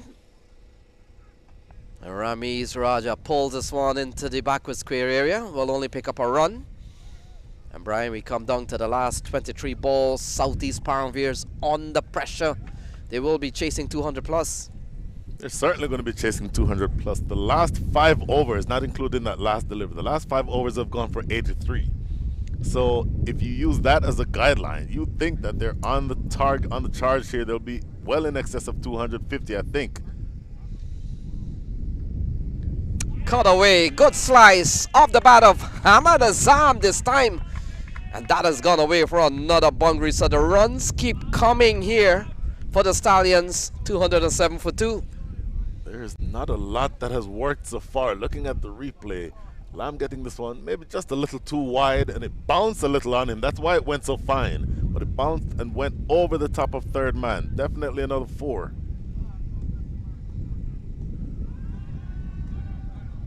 And the fact is, what we've seen very good bowling from Danny Lamb. He has really been the standout bowler. He comes into this 17th over, Brian, with having bowled 2 overs for 7 runs when everybody has gone for 11, 12 and over. Such a standout bowler. Excellent stand-up bowler. Just looking at that replay again, I think that's a good decision by umpire Brian Kane. Looked just to be slipping down the leg side. It was very close, but I think slipping down the leg. So Lamb has gone for 6 in this over so far. And I'll tell you something about Danny Lamb. The record show that a very historic player. He would have been the first player who would have been a substitute in the first class game at the county level, the concussion sub. One of the new protocols we see employed in cricket around the world, Brian, that if you're struck on the helmet or something deemed too hard on the helmet, you could be substituted as a concussion substitute. So Danny Lamb would have been the first man to have been part of that at the county level. 208 on the board. Ramiz Raja, he's batted brilliantly today. Oh, more runs here for Ramiz Raja. And in fact, he perishes in the long off. Could be Ruston Chase who takes the catch. And so a big innings of 113 comes to an end. But this man has done his job. Excellent judge catch here from Ruston Chase. Ruston Chase, somewhere around 6'4", 6'5", so he's a good option to have on the boundary down at long off. And he judges it. Seemed just taking that catch probably a foot and a half above his head. So somebody of normal height that would have flown over his head for 6. Chase in the right position. But look, the damage has been done. You will hear the applause shortly for Ramiz Raja. Absolutely scintillating innings. 113 from 57 balls faced. 11 fours and 8 big sixes, striking it at 202. What a tremendous effort by Ramiz Raja. So he comes back for 113. We've got 19 balls remaining. And the excellent work from Danny Lamb has certainly paid off, and he's picked up the big fish of Ramiz Raja, not a centurion here at the Atlanta Open. Danny Lamb stands out. You mentioned it. He stands out. Men among boys in terms of the bowling. All the other bowlers have gone for major runs. Danny Lamb, 2.5 overs, 1 for 13. Economy rate of 4.6. Without looking at the details, I would suspect all the other bowlers have gone for double-digit scores per over. So Danny Lamb, absolutely the difference between a score that will be competitive and a score that is absolutely out of reach. So 19 balls remaining. And we were making the point with batting to come. Milind Kumar, Harmeet Singh, Shadli Van Shockley, but Anwar Ali comes to the middle. And this has been another tidy over here from Danny Lamb. 6 on the wicket of Ramiz Raja. In the air, running quickly. They want a couple of runs, settling for 1. So that will complete over number 17. It's 209 for 3.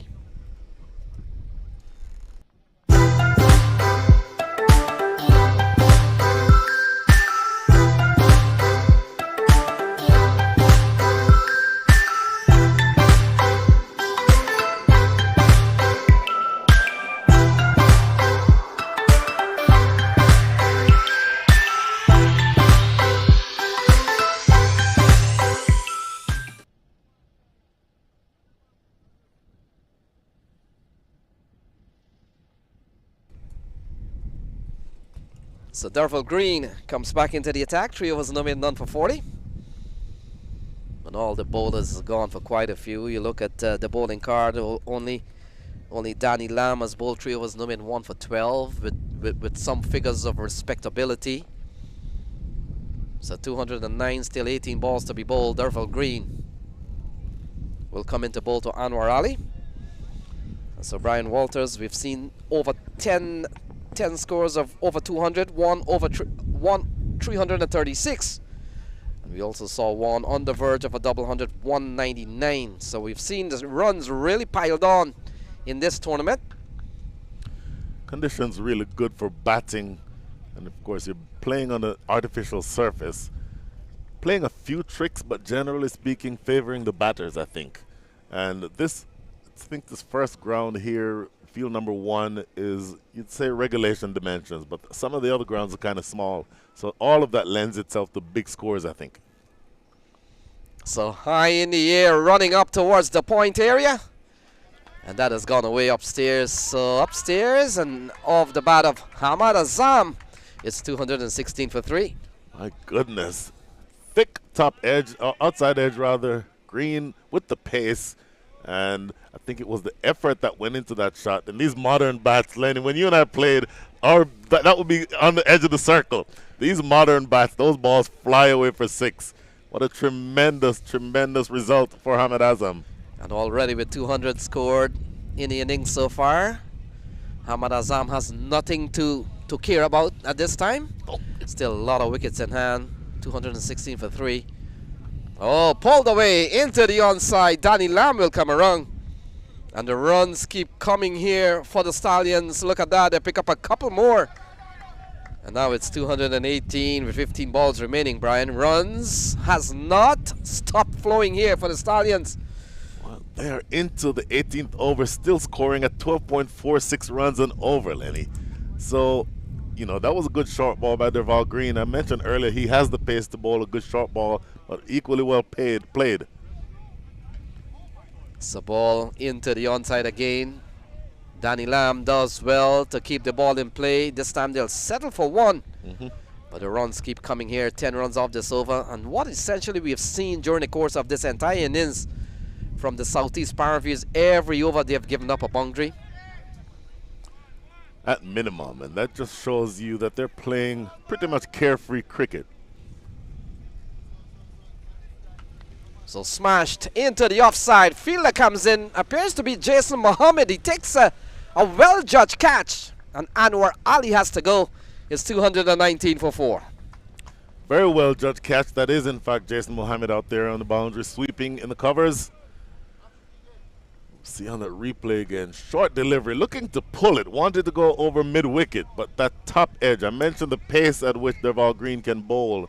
That's what effectively happened there. He was beaten for pace, Anwar Ali, and only splicing it out there on the boundary to Jason Mohammed. So the 4th wicket goes down, 219 runs on the board. I think wickets are almost a non-issue at this point, because I think the batters are going to be going in, playing every shot in the book. The table is well and truly set. I don't think that there will be anybody holding back from this stage onward. So Samit Patel comes to the middle, another player who would have played CPL not too long ago, and he comes out here with 13 balls remaining. Derval Green has picked up his first wicket, 3.51 for 50 from Derval Green. His final ball coming up, 219 for 4, as you can see on your card. 13 balls still to be bowled. And Samit Patel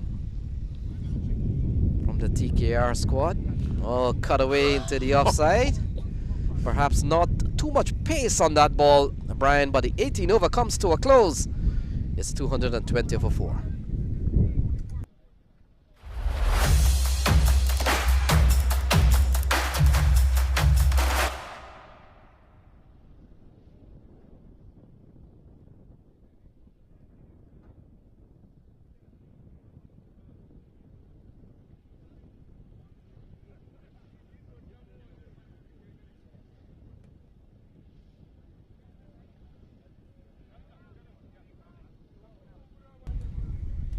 So welcome back at the Atlanta Open. Big game unfolding here. Stallions at 220. You can see that on your screen, and they're challenging the Paramveers. Danny Lamb will finish up here. 3 overs, no mid, none, 1 for 12.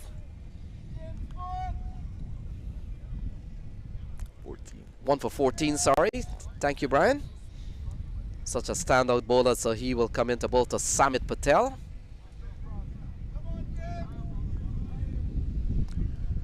What he's doing well, Danny Lamb, is that he's changing his pace and he's varying it at such a, an impactful way that the batters cannot read the pace of the ball coming out of his hand, and so it's difficult for them to time him. 3.1 overs, 3.4 overs, 1 for 15, tells you that everybody else is going for runs and he's limiting the damage. Smashed over the onside, and that has gone all the way, it appears, off the bat of Hamad Azam. We know his hitting ability, and he has brought that here at the Atlanta cricket field. My goodness, the commentators curse in the worst way for Danny Lamb, just walking across to the offside to access that leg side and pulling it away massively over backward square. Another big six. Score moving on now to 227. It's a very big score sported by the Stallions so far. And it's not over yet. Still 9 balls remaining. Could be looking for a couple of runs. They'll settle for one and bring Samit Patel back on strike. But Brian, you get the feeling at this stage Hamad Azam is going to be the man here. You want to give him as many deliveries as possible. My goodness. It has to be said, though, good comeback delivery. Yorker right in the block hole, even though it conceded a single. You'll take that at this stage of the innings. With 3 balls remaining here in Danny Green's spell. It's a ball. Oh, look at that. Delicately placed from Samir Patel. He finds the gap. And while we were thinking of Hamad Azam doing the heavy lifting, look at this. Samir Patel. Well played, just opening the face, intentionally playing that behind point. And Lenny, it's been a few years since I've been on the cricket field in a fielding position, but I got the chance to field one just now. So 232 for 4. This over's gone for 12. All of a sudden, Danny Lamb becomes a target. The play and a miss, and the ball goes through to Django and brings the equation down to 7 balls remaining. Wow. So 234, but don't count any of the teams out. We've seen teams chase 200 and win in this tournament. The Paramveers, they pack a powerful batting lineup. And this is going to be an interesting game. Don't go away. Don't move. 12 runs in this over so far. Final ball here for Danny Lamb. Samit Patel turns this one into the onside. And that will complete over number 19 when play resumes. Samit Patel will be on strike. Hamad Azam is up to 25. It's 233 for 4.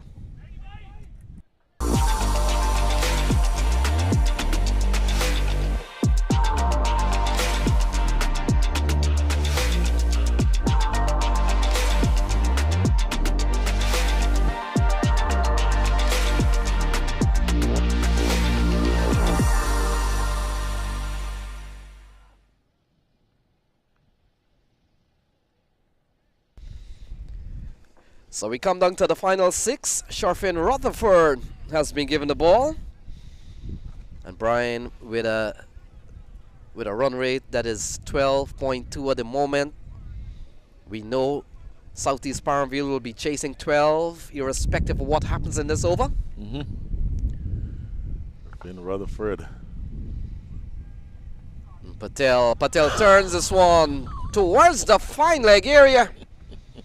And this man has picked up another boundary, 237 for 4. The boundaries doesn't stop here for the Stallions. Just helping it off his hip, a little too straight by Sharfin Rutherford. Going with that sort of shortened run-up, only 2 or 3 steps. Easy 4 behind square. So into the fine leg area, Imran Khan settles under a good catch. And the brief innings of Samit Patel comes to an end. It's 237 for 5. Wickets in hand. These shots are expected. Good catch here from Imran Khan.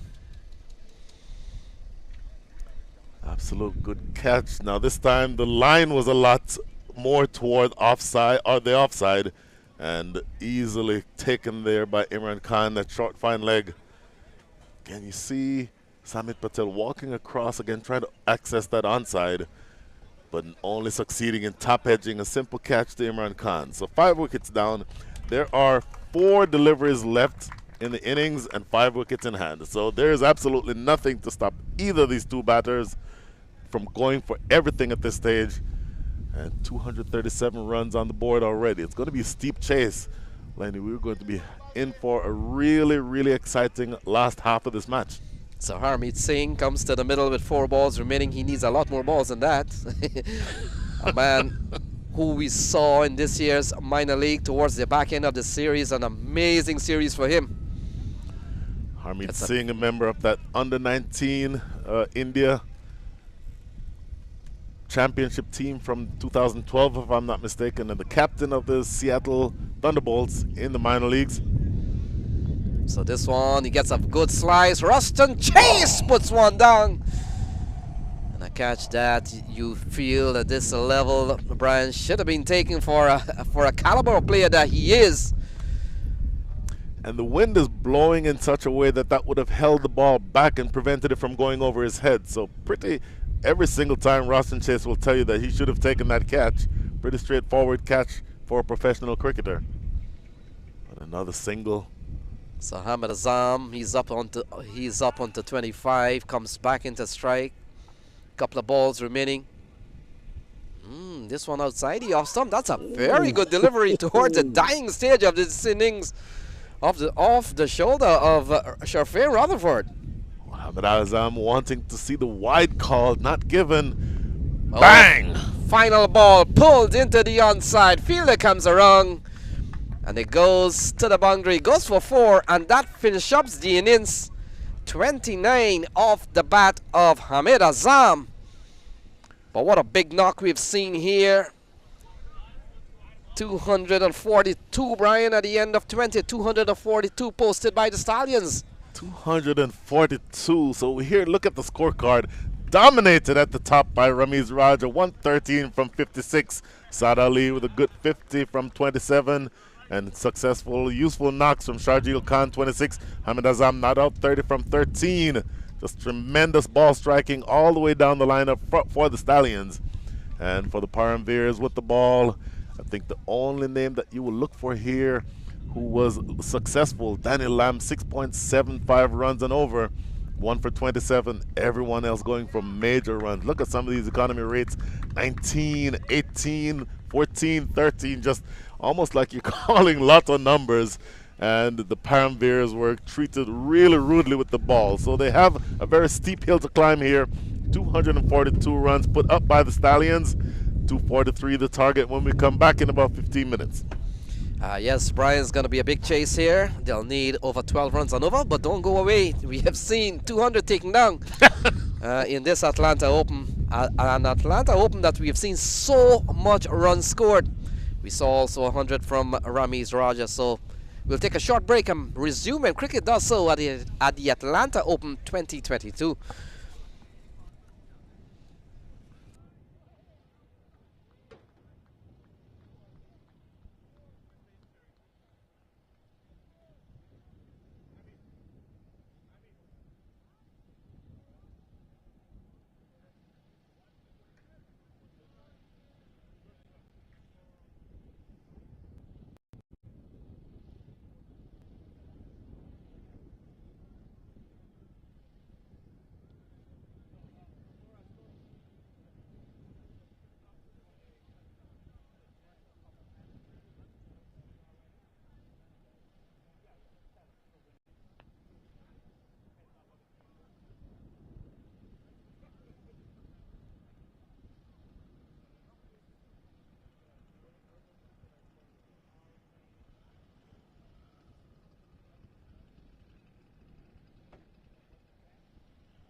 Welcome back to the Atlanta Cricket Grounds. What an absolutely brilliant first innings we had here.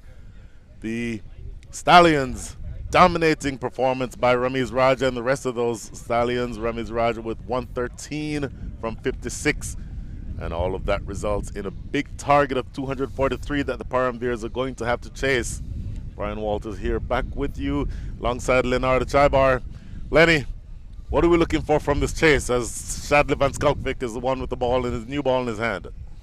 Yes, Brian, we have seen 200 taken down in this tournament, and you get the feeling that the likes of Jesse Bhutan and Amir Jangu, who's just come to the middle here to start, and Amir Jangu already 100 in this series. But you made mention Shadley Van Skalkvik and the likes of Irfan. It's going to be a handful here. So 242 posted by the Stallions. And we're ready for the chase. So Amir Jangu and Jesse Bhutan out in the middle. In some ways, Lenny, chasing a total that big liberates you because you have one way to go. You have to score 2 runs off every ball. So there's no messing around and looking to judge what to do when. You have to go from ball 1. So pressure on the Paramveers. Here we go. Shadley Van Skalkvik starts with the ball going down the leg side, called a wide, and things are on the way here for the Southeast Paramveers. Shadley Van Skalkvik, the man from South Africa, and played the minor leagues for the champions, the Seattle Thunderbolts. He's also another member of the Seattle Thunderbolts on the same side, Harmeet Singh, a lefty spinner. I'm looking to see what happens when he comes to bowl. So Jangu gets a ball, making some bit of height on the leg stump. And it looks like he's off the mark. No signal from umpire Rogers. In fact, the signal comes now, so still yet not off the mark, but a couple of runs on the board. Couple runs on the board. Van Skalkvik getting that one a little straight. I think he'll be looking to find that off stump line. I think more than anything else, they're just going to want to make sure that the Stallions bowl balls that the Paramveers are going to have to score off of. In other words, you want them to score off your good balls. You don't want to give them any free runs. Nothing going down the leg side, nothing in the slots. Just make them score off your good balls. And I think the scoreboard pressure alone will be good to keep them quiet if that's the formula that you take. So ball turned into the onside. Jesse Bhutan, he's off and running. First run off the bat, but there are 3 runs on the board. We have seen a very good start here from Shadley. He's kept things relatively quiet at a time in which they're defending 12 runs and over. No problems with that. And so far, a very good start here from Shadley Van Shockwijk. Well, 1 run each from these 2 batters, and with the couple extras actually. The scoreboard says 1 run each. I think that may be incorrect. But either way, a lot of runs to get. 12 runs and over is not going to be easy. So big attempt made here from Amir Django. Doesn't go too pretty well. And the tidy stuff from Shadley Van Shockwijk continues. They're chasing a big score, the Paramveers. The Paramveers, this brand has been around for some time. Taking on the pad, heading down the leg side. It's the angle for me that does it. That's a good angle from over the wicket to the left-hander. That same delivery from around the wicket will open up the leg side. So I think it's a good thing that Shadley Van Schalkwyk is bowling over the wicket, slanting that ball potentially across the left-hander. That's, I think, a better option for him. Still a very good start here from this opening bowler. He's bowled extremely well so far. And again, ball going down the leg side. Another extra on the scorecard. 4 on the board. Ball going down the long line. Perhaps a little too short. Good call here from umpire Rogers. I don't necessarily mind the length, but the line certainly was wrong, going down the leg side. And in fact, you notice that that ball swung after it passed the batter, swinging down the leg side. So that tells you there's swing in the air, and the wind right now is blowing across the wicket. That will help that swing. So getting that ball starting outside off stump is very important for Shadley.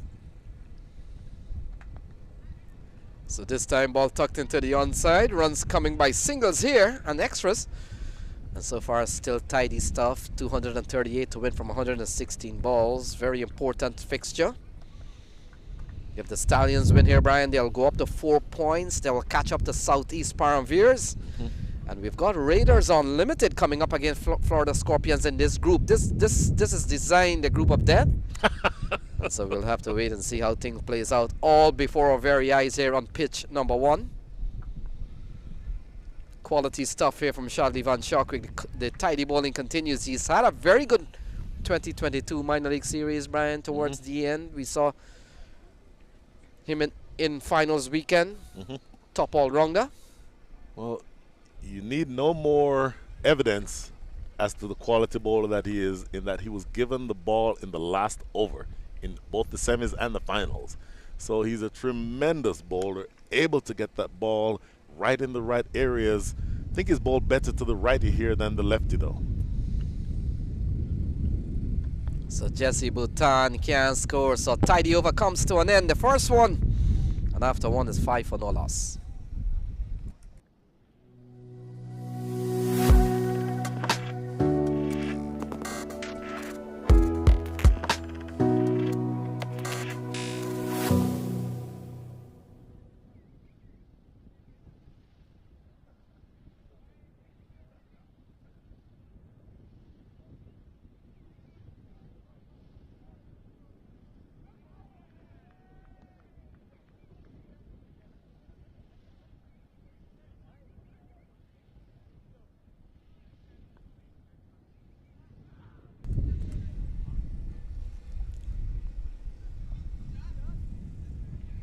So Mohammed Irfan, the unmistakable figure of this man. He's played at the international level and one of the tallest cricketers you probably see around, Brian. Well, it's not just that you and I will see.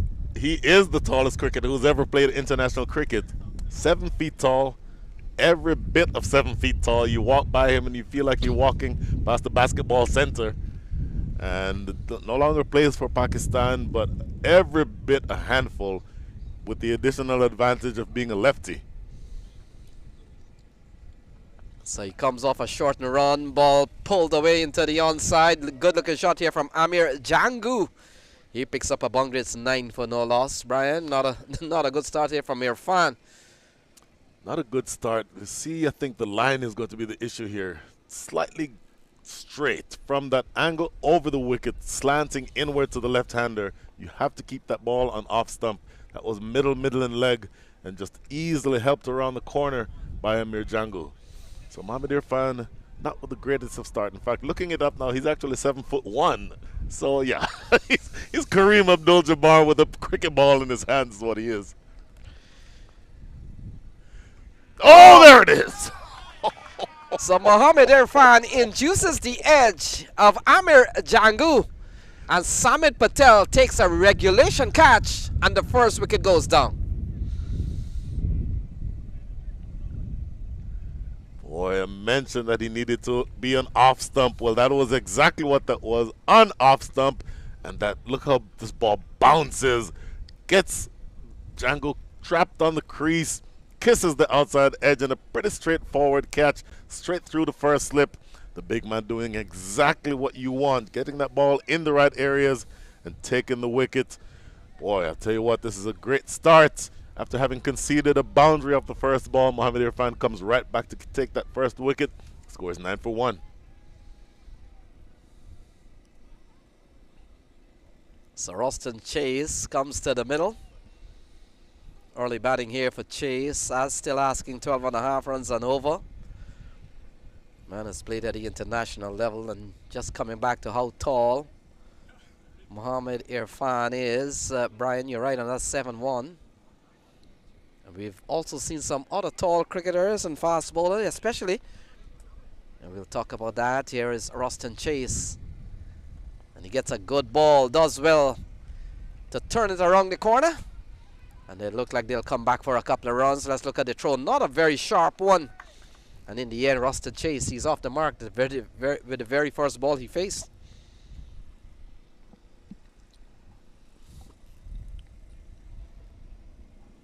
Mohamed Irfan getting that ball maybe just a little too straight to Roston Chase. And opening up the leg side, Chase clipping that behind square for a couple. So again, the same formula applies. You're going to have to aim at off stump in order to get those slippers into play. That's a much better line, and just defended to mid-off. That's exactly where he needs to be. So Mohamed Irfan, some of the tallest cricketers also around the world. We saw Bruce Reed back in the days. Joel Garner, Big from Bird. Barbados. And also we would have seen Boyd Ramkin out of Ireland. Billy Stanlake is also 6'8", around that area. Roston Chase, ball whipped away. Very good stop by the man in the 30-yard circle. Only a single here to Roston Chase. This has been a very good over here from Mohamed Irfan. Any over that you get a wicket on, Brian, you can never put a price on a wicket. And he got the big wicket of Amir Jangu. Absolutely. 12 for 1. Well, the name that you did not call just now, another tall cricketer, Curtly Ambrose. The man from Sweats Village, Antigua. So this will complete over number 2. The appeal comes up, he's gone. So that's the end of Roston Chase. And the second wicket goes down. In fact, it might have been Jesse Bhutan who will have to go. And all of a sudden, Brian, is 12 for 2. Bhutan gone. Wow. Huge turn of events here. It looked to be a pretty innocuous opportunity for a run. Maybe taking off a little bit late. You see the underhanded pick up and throw from that angle. He hits middle stump. That is not easy. What a brilliant piece of fielding. Looking here again, I believe that's Samit Patel. Up underhanded throw and nails the middle stump from 45 degrees. He had almost no way of seeing the middle stump from that angle, but still manages to knock the furniture. And looking at that replay again, umpire Brian Kane right in the right slot. The ball coming in. What a great call by umpire Brian Kane. He was maybe 1 foot short. A correct call made, and that is the second wicket at the end of 2. The score is 12 for 2.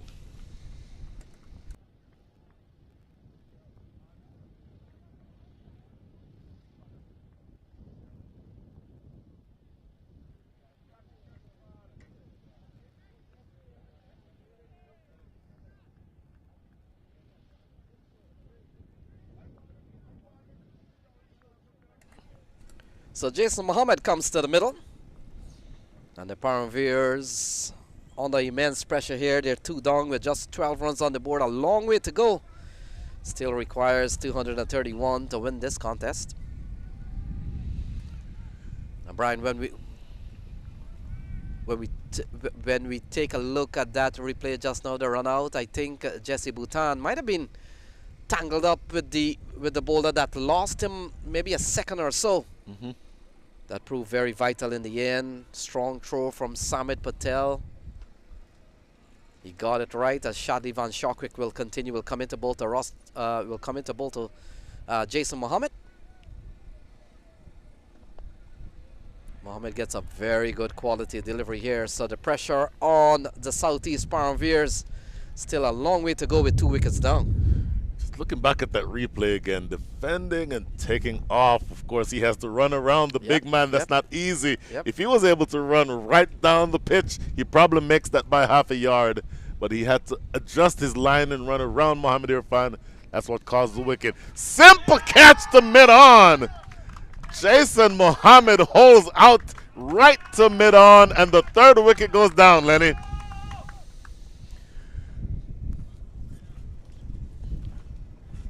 So trouble here. 3 wickets down. And just the 3rd over play. Take a look at this one. Not one of the best balls. Shadli probably would have bowled. Ball pulled into the onside from Jason Mohammed, and number 12 comes up with a very good catch. And another wicket goes down. Pat Brown takes a very easy catch in the end. And the Southeast Paramveers scorecard in disarray. 3 down, 12 on the board. Absolutely in disarray. 12 for 3 is not the sort of score that you want to see when you are chasing 243 runs. Boy, I'll tell you, what a great start. At the end of the 2nd over, they had 12 runs on the board. By comparison, in the first 2 overs, the Stallions had 21 runs on the board, and you know they only took off from there. So they're already falling behind the rate that they need to be. They're scoring right now at the rate of 5.14 and over, Lenny, and they need to be going from here 13.08 and over to win this game. But having lost 3 wickets, that is not going to be easy. So if you just want to follow back what has happened, we'll tell you that after this ball. Mark Dial comes to the middle. And Paramveer just struggling here at 12 for 3. Ball cut away. Lovely shot from Mark Dial. He gets off the mark in fine style. And that's the class of the attractive left-hander, Mark Dial.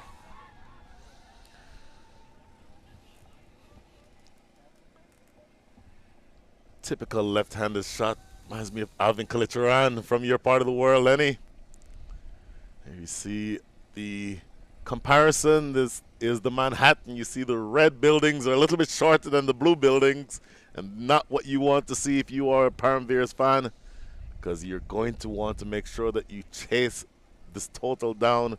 And not only have you lost 3 big wickets, but you're not scoring anywhere near the rate at which you need to be scoring to win this match. But that was a good shot just now by Mark Dial. Cut away really nicely.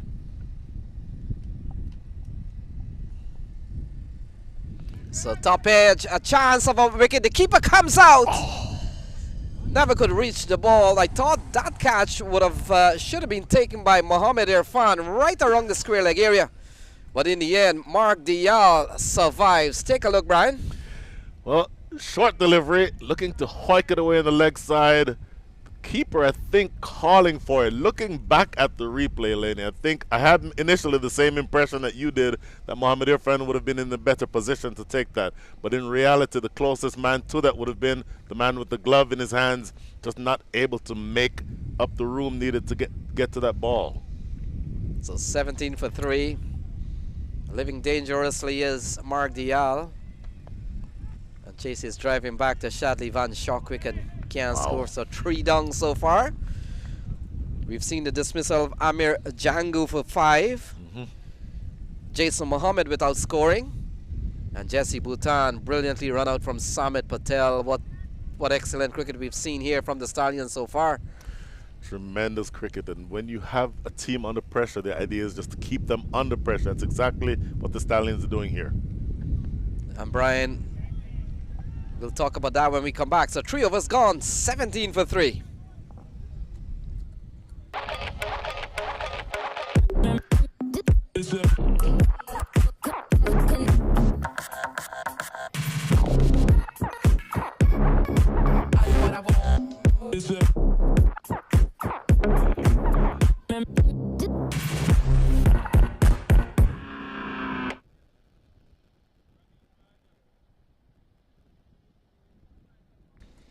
So welcome back.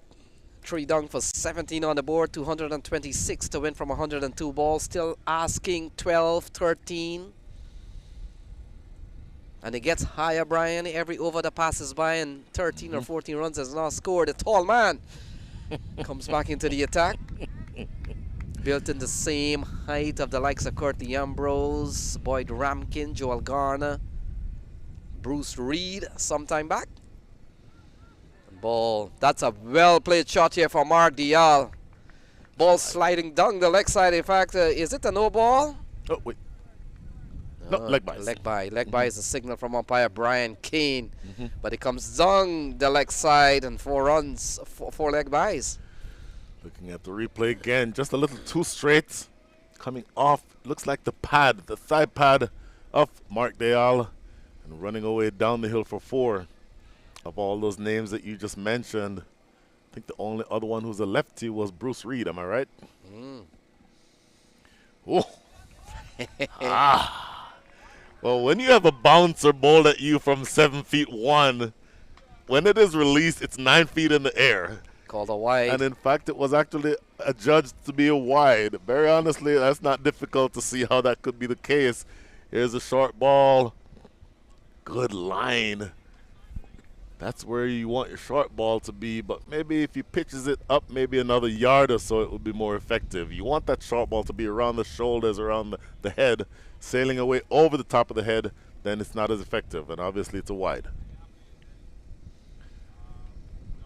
There is another short ball. This time the length was good, but the line was wayward, going down the leg side. So a lot of extras to start the 4th over. You got 4 leg bys and then 2 consecutive wides. Big man not quite with the radar on just yet in this over. And I think what Mark Dial is contending, if you bowl too wide, has to be short pitch ball. Have you used up the allotted? So I'm going to take up for the left-handed fast bowlers here. We're in left-handed fast bowlers union. I don't think that was short enough to be adjudged a short ball. That was maybe just short of shoulder height. It was the line itself that was the reason why that was adjudged to be a wide. So regular white ball. Umpire Brian Kane makes the determination. I'm playing a miss here from Mark Dial. And Brian, what we have seen in this over, the insistence of Mohamed Irfan to come short at Mark Dial. Well, sometimes as a fast bowler, you have to remind people that you can bowl shorts. You don't want them to be too comfortable coming onto the front foot. And if he's a thinking fast bowler, as I know he is, this next one may be right in the block hole. Oh, it's a ball cut away here from Mark Dial. Good fielding from the man at backward point. And all that for just a single run, 24 for 3. That is good cricket. As I suspected, that one next delivery was much fuller. I think the issue there was just a little too wide. Gave room to Dial to cut that one away. Well fielded, but they scrambled through for a single. Singles are not going to do it here, Lenny. They're only scoring at the rate of 6.86 and over. So the asking rate is 13.2. They're going at 6.8. They're just about halfway there in terms of the current run rate. Ruston Chase has come back into the attack. Oh, smashed into the onside from Ruston Chase. And that has gone all the way. So a massive shot off the bat of Ruston Chase. Hammered it well off the bowling of Mohamed Irfan. Well, they need a lot more of those. That's international player to international player. Ruston Chase, the man from Barbados, getting the better of that exchange. Hammering it away over square leg for 6. So what does the big fast bowler come back with here? In my mind, again, as a fast bowler, you'll think this next one is going to be short. Well, this over's gone for 13 so far, exactly what they need. So they need quite a few 13 per over. So not timed well here from Ruston Chase, and this over's gone for 13 of the bowling of Mohammed Irfan, Ruston Chase, and Mark Dial out in the middle. By comparison, Lenny, at this stage in the previous innings, in the first innings, the score was already 50, and they were taking off from there. So they're falling, definitely falling behind the rate at which they need to be scoring. Required rate now 13.18.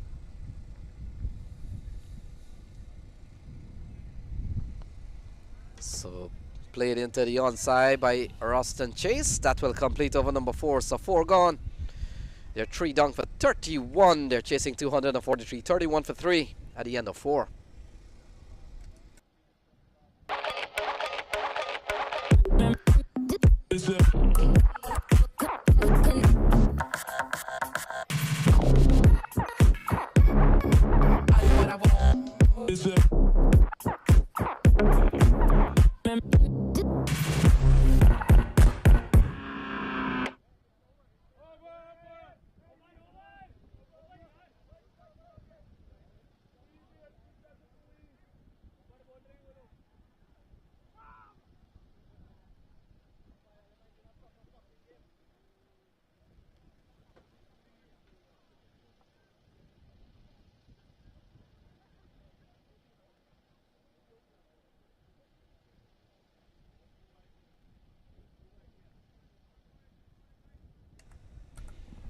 So 31 for 3. Very eventful over, an over that Brian, we've seen so much of, so many of. 14 runs coming from that over. 8 from the bat, 6 from extras, courtesy of 4 leg byes and 2 wides. Plenty of short balls from the big man. A good response by Ruston Chase.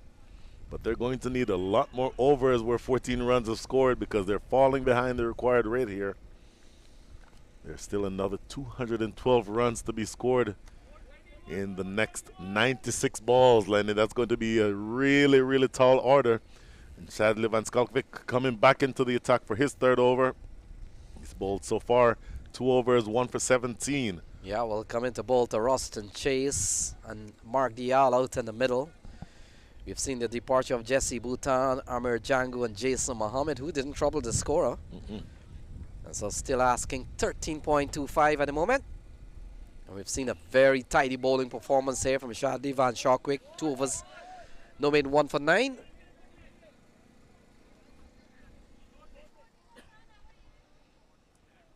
So things have gone pretty well here for the Stallions. Posting 242, Brian, and they have knocked back 3 times already. Ball goes down the leg side. If there's one blemish on the record of the Stallions so far, has to be that they've conceded 10 extras in just the 5th over. Yep, amazingly, 31.25% of the runs so far in the innings coming in extras. So if they clean up the extras, this becomes an even more difficult chase than what it already is for the Paramveers. Flicked away. Good looking shot from Ruston Chase. Has he found the man? Yes, he has. Harmeet Singh. Very reliable fielder. He comes up with a good catch. And another wicket goes down. Ruston Chase, Harmeet Singh. Top catcher, top player. He takes out Ruston Chase. Well, that's a combination of 2 Seattle Thunderbolts in that dismissal.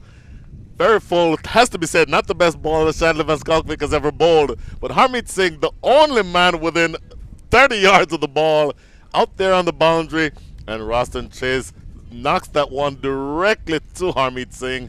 Comes in a few feet and takes it around waist height. A big wicket. Ruston Chase departs. 32 now for 4. So Sherfin Rutherford comes to the middle. Team very elated, a tall asking rate of 13 runs and over.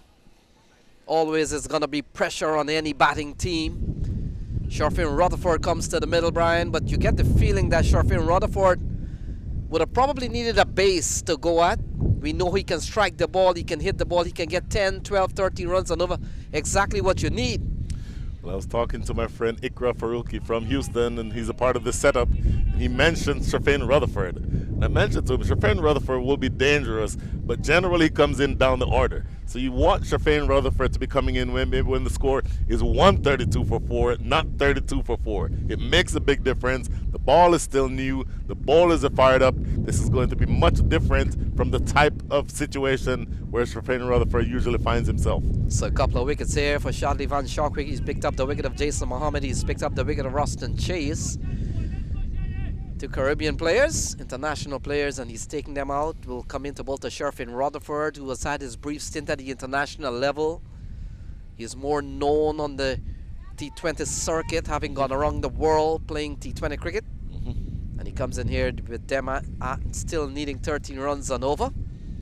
Oh, he gets a good ball to jack back from outside the off stump. What a delivery here from Shadley Van Sharkwick. Boy, here's Shadley Van Skalkvik, left or right arm over the wicket.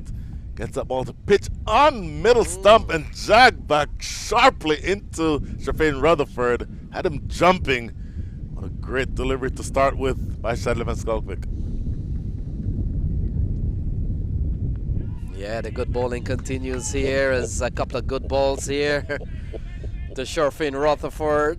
Still 211 to win from 93 balls. The advantage, certainly Stallions so far. Oh my goodness. A win in this game will put them on level with the Paramveers on 4 points. We still got another game coming up. The Raiders will come up against Scorpions. That's a very important game that could decide this group.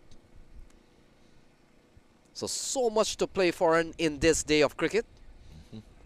Oh, Rutherford gets a quality delivery. Doesn't get better than this.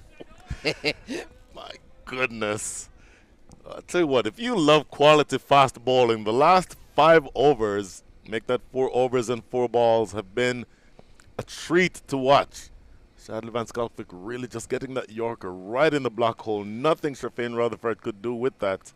And Brian, in the last couple of years, you've got to say Shadley Van Sharkwick is beginning to adjust to the conditions in the United States.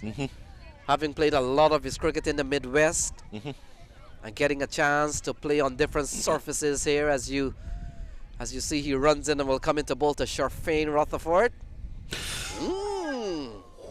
Would have taken on. That would have struck something on the pitch. Now we'll have to wait for the signal from umpire Rogers. No signal yet. What we know, that the ball has gone away for 4, 5 wides will be that one. And so it's been given as wide here from umpire Rogers. There's a bit of still debating, but he has made a signal. We know the ball would have gone for 4.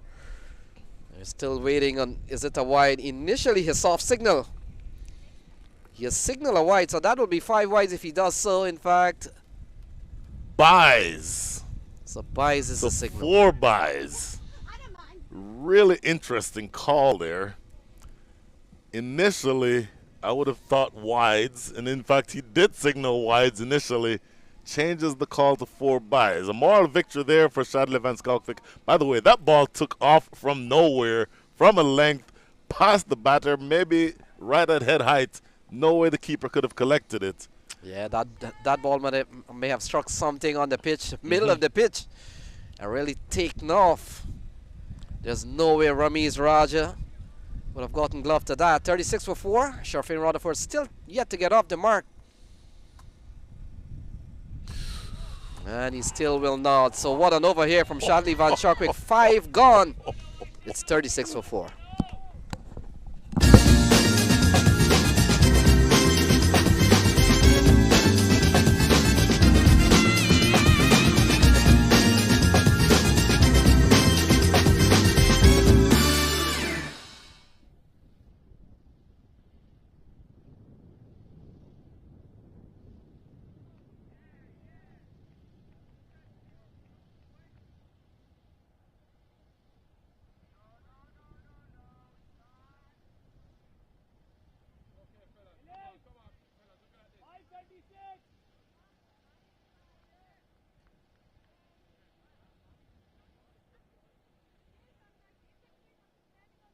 1 over remaining inside this power play, 36 for 4.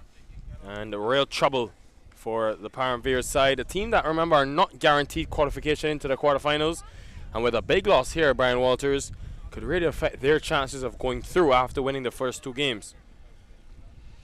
Well, what a start by the Stallions bowling attack. Quality fast bowling by both Shadley Van Skalkvik and the big man from Pakistan, Mohammad Irfan. 36 runs on the board as compared to 54 where the Stallions were at this stage in their innings. And a lot of work here for the Paramveers to do. It's now going to be Anwar Ali taking up the attack from the far end. Bowling to Mark Dayal.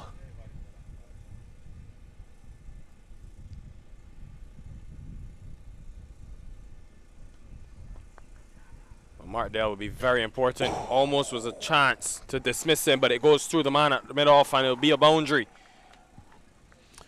Fortuitous, you'll take the runs any way you can get them at this stage if you're the Paramveers. That ball was hit in the air, sinking as it got toward the mid-off fielder, and just landing short of him, not able to get down and get that. Wanted to take it on the short hop, but his body was not in the line of the ball. So fortuitously, for Mark Dayal, he gets a boundary.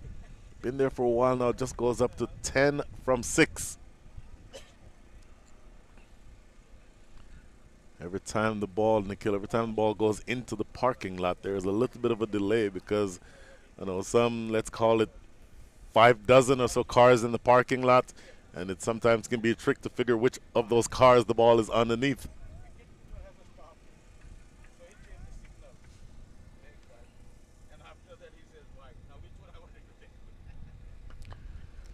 Well, this is big, and it will get it in the gap as well. Martindale also clearly favouring that offside.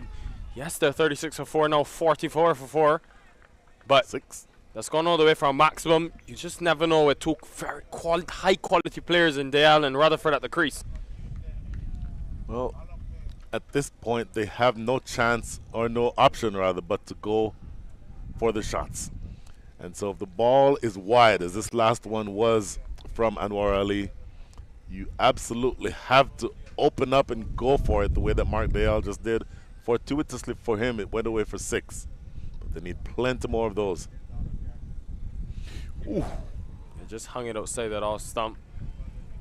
And that one zipped through off the surface. So 46 for 4 inside the 6th stove, 197. You need almost 13 and a half. How do you sort of dissect this run chase step by step?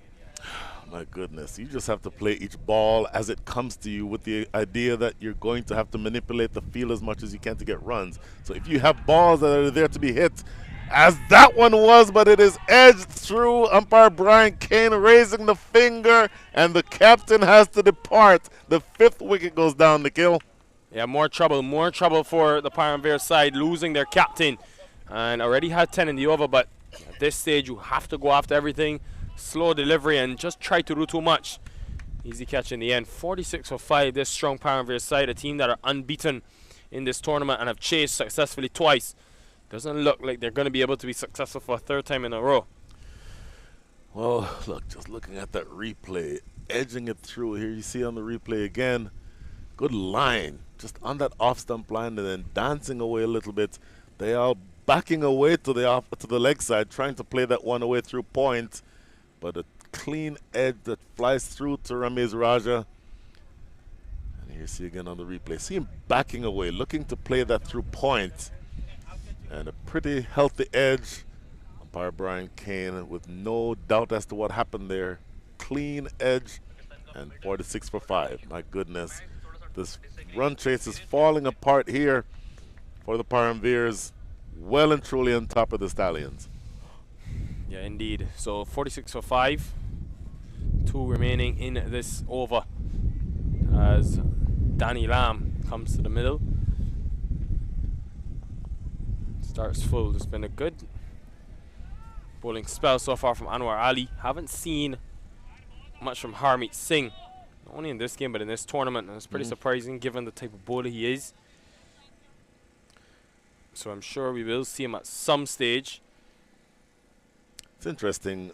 before the innings, I would have thought that the two lefties were going to be the key to this bowling attack. Mohammad Irfan and Harmeet Singh himself haven't used Harmeet Singh yet. They haven't had to, but I suspect, obviously, I don't think he's going to be out there all day and not come into bowl. And when he comes into bowl, having the ball leave the left or the right-handers rather, is going to be an option that they'll want to take advantage of.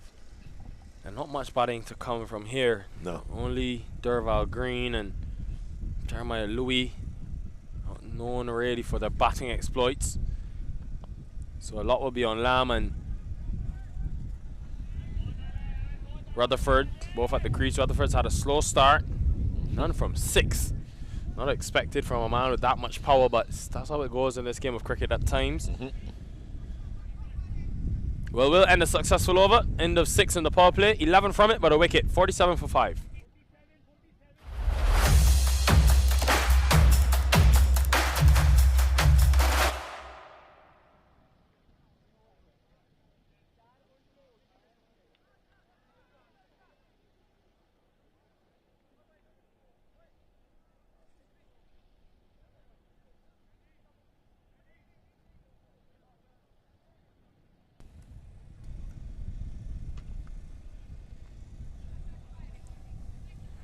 So a lot of work to be done for the Southeast Paramveers if they want to get a win. 196 runs.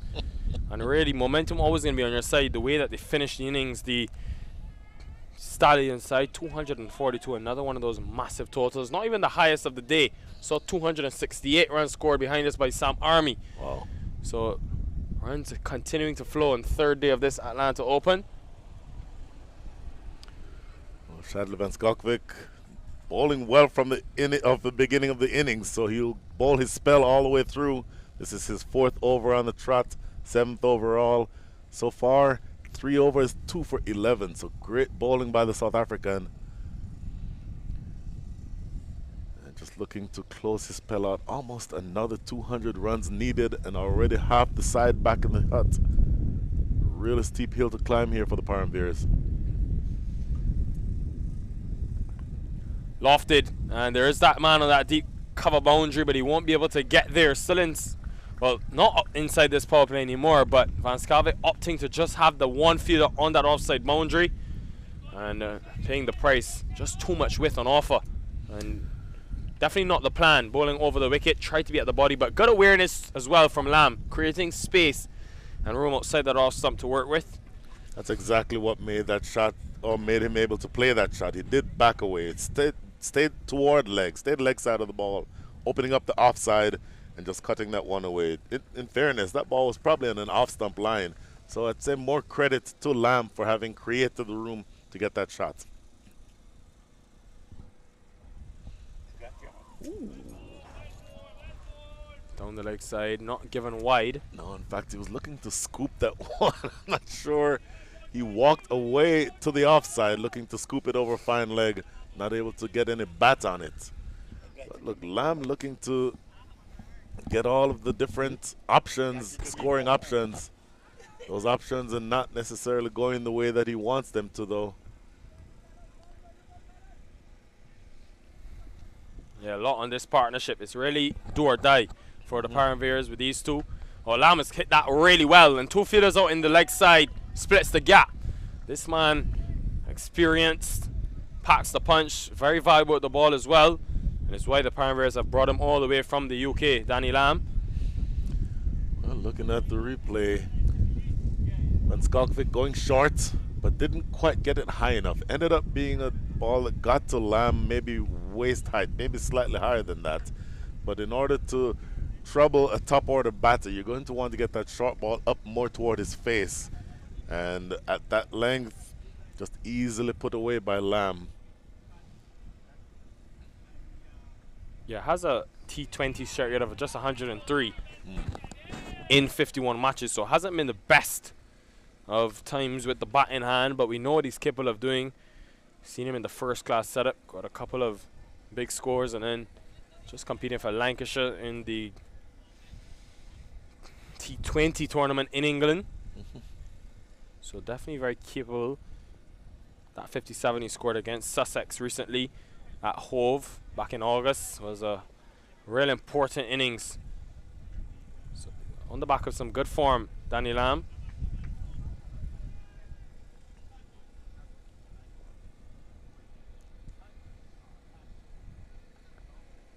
Just opens the face, trying to steer that one past point, but unable to do so.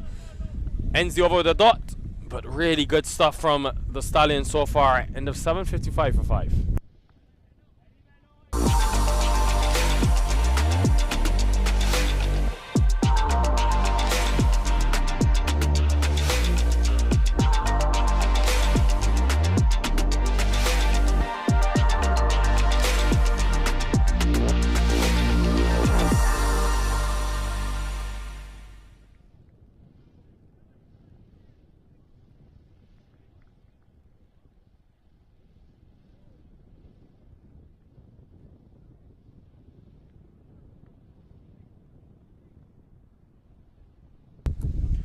It's going to be Ali continuing. Not a long run up for Anwar Ali, but it's been impressive. Yes, he's conceded 11 runs but picked up a wicket. On these high-scoring venues, you have to just credit bowlers who are able to find that control. Not try to bowl too fast, because the faster you bowl at times, it seems like the further you travel. Some of the seamers that we've seen on display.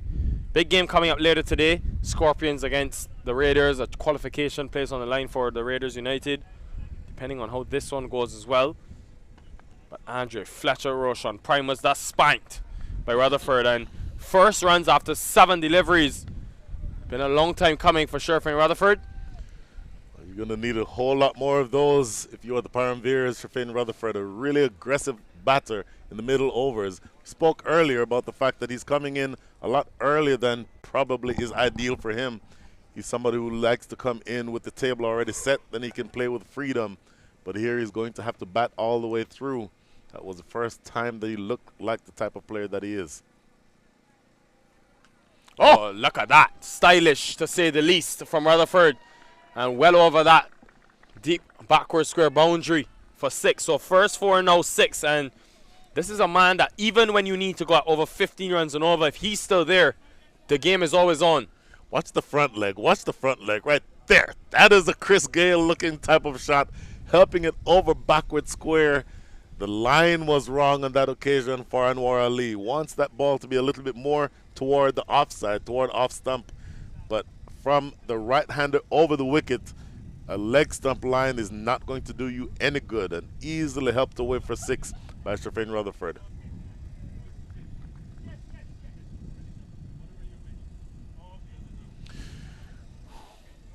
Did it again, but this time not really controlled by Sherfin Rutherford. The line was again on the leg side, but he kind of got away with it. Sherfin Rutherford not able to put that ball away just as he was the previous delivery.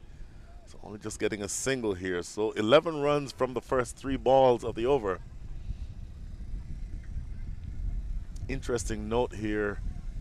66 is now the current score. At this previous stage in the first innings, the score was 99. Well, I think you got to target a 6 and over. If you have Rutherford, you have Lamb, and they're able to build a partnership. You get a 6 and over, then you have 5 deliveries in that over to look for a couple boundaries and try to be over that 15-run asking rate. But Lamb is going to have to go at the other end. It's the difficulties you have when you're chasing. We'll have to re-roll that one. It's the difficulties you face when you're chasing a big total. So yes, chasing has advantages where you know exactly what you are looking for, but at the same time you run the risk of conceding some 242 runs in a really a very important game in the scheme of things. You would think any of the other teams who won 2 games, as this is very crafty from Lamb, but there is that deep fine leg fielder. Brian, you look at other teams, they've won 2 games, they're in. But because of this group where you have, obviously you have the Stallions, you have the Paramveers, and then the Raiders, all could end up on 4 points. So all of a sudden that 2-game win streak doesn't help you much. Boy, it presents a really difficult sort of situation, because you know that you've already lost 5 wickets. You know that the pressure is on. 14 runs and over is not easy in any context, but particularly when you've already lost 5 wickets. So what you're going to have to do, I like your idea of scoring 6 runs, or scoring a 6 every over, But even that might not be enough. Shafane Rutherford Rutherford. almost looking to go over that deep mid-wicket region. He's a bottom-hand dominant player, Sherfin Rutherford. Yep. And I mean, to have the Guyanese travel all the way here to Atlanta, to have him in this Atlanta Open. He played for the Somerset Cavaliers in the United States before, back in the LA Open. But he's the type of player that I think the Stallions will have at the back of the mind that they need to dismiss. And I wonder if he's just keeping Harmeet Singh, the left arm spin, out of the attack, because we haven't seen him as yet. Because of Shafane Rutherford. I think that's exactly right. The left-hander. Yep. You don't want to sort of concede that matchup. Obviously, left-handed batter, ball spinning back in, so you favor yourself. But so far, the seamers have done well. Still have Hamad Azam, who we haven't seen with the ball either. So plenty of plethora of options. Samit Patel, another left-arm spinner who can contribute with the ball as well. So Tell you what, 15 from that over, though. They need a whole lot more of these. 70 is what the score. They need another 173 runs. 70 for 5.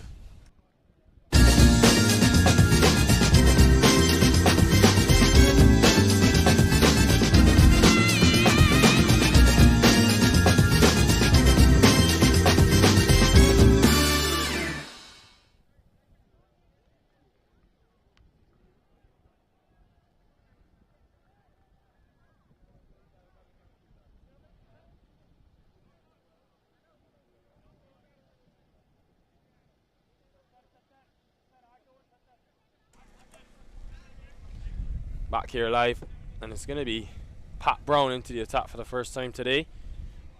So new bowler into the attack, and we'll have some work to do to sustain this good start by the Stallions. Able to take 5 wickets is a risk. When you're chasing a big total, you tend to go hard early, and sometimes you do lose quick wickets. So playing it safe so far. I think they know the importance of the partnership, Danny Lamb and Rutherford. If they can take the game deep to the 15th over, once that asking rate is, if they keep it to less than 20 and over, Brian, do you think they can get home from there if Rutherford and Danny Lamb are well set? With these two at the wicket, I would think is the only chance. It's a slim chance, but if this pair stays there and they get to over 16 as the ball is flying in all directions from the opposite field, if this pair stays there and they go into the last 5 needing something like 85, 90, then maybe they have an outside chance. If this partnership is broken within the next over or two, then I think it's all curtains.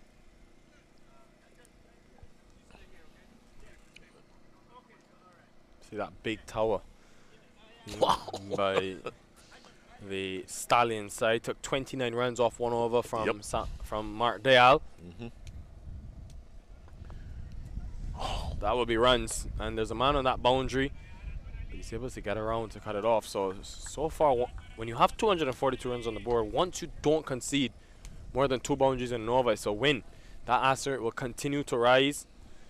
All this will be thinking for the Stallions to do, but so far, a partnership developing nicely between these two. It's a good partnership. I think overall, obviously, the Stallions have a big cushion.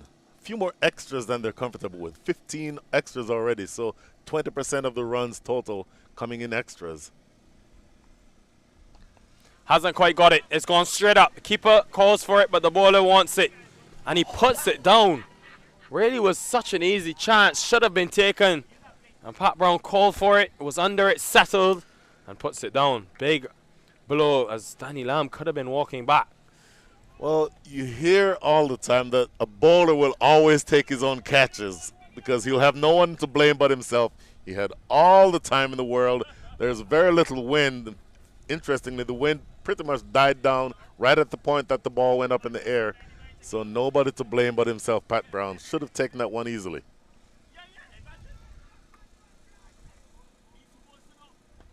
Well, Rutherford, that is the damage that is caused when you don't take your catches. And this man on the back foot, just generating so much power to go through that extra cover region. Not an easy shot to play. He's a power-packed player. Look at this. Standing, just opening up the front foot just a little bit to gain that little additional leverage and hammering it over extra cover. So insult to injury right after that drop catch for Pat Brown.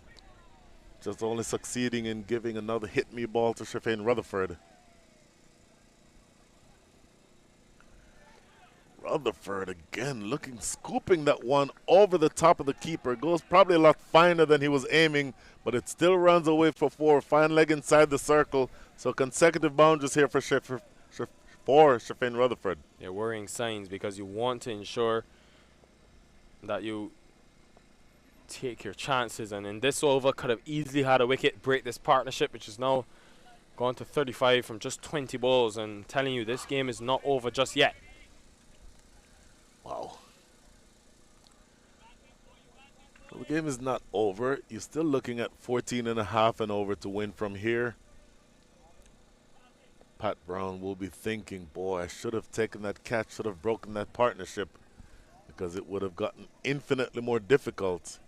And now he needs to forget about all of that and put all of his energy into bowling a good delivery here. Has to get that ball just on an off-stump line, maybe just outside off-stump, short of driving length. Make him play your good balls. That's the main thing that you need to do right now if you're Pat Brown. He's picked that one up straight and hits the side screen on the full. And Shafane Rutherford is a man on a mission after 0 from his first 7 deliveries. From his next 7, he scored 27 runs, and a great way to end the 9th over, 87 for 5.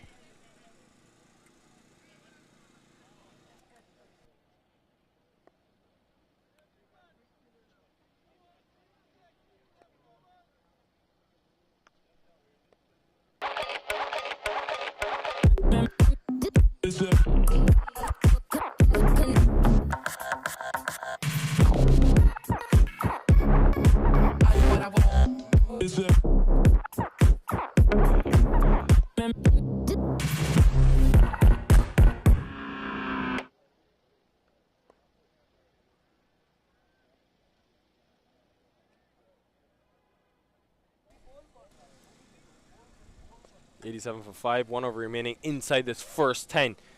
And it's still 156 runs to get, and it's because of Mama 242 being scored by the Stallions. Ramiz Raja with another 100. We've seen 5 now in this tournament.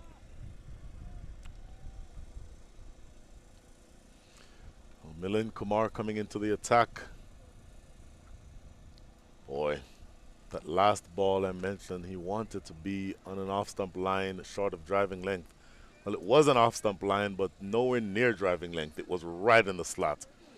And the play of Shafane Rutherford's ability will have no problem planting that front foot and mowing it down the ground, which is exactly what he did. So he's getting warmed up, 27 from 14. Milind Kumar now going to be asked to break this partnership.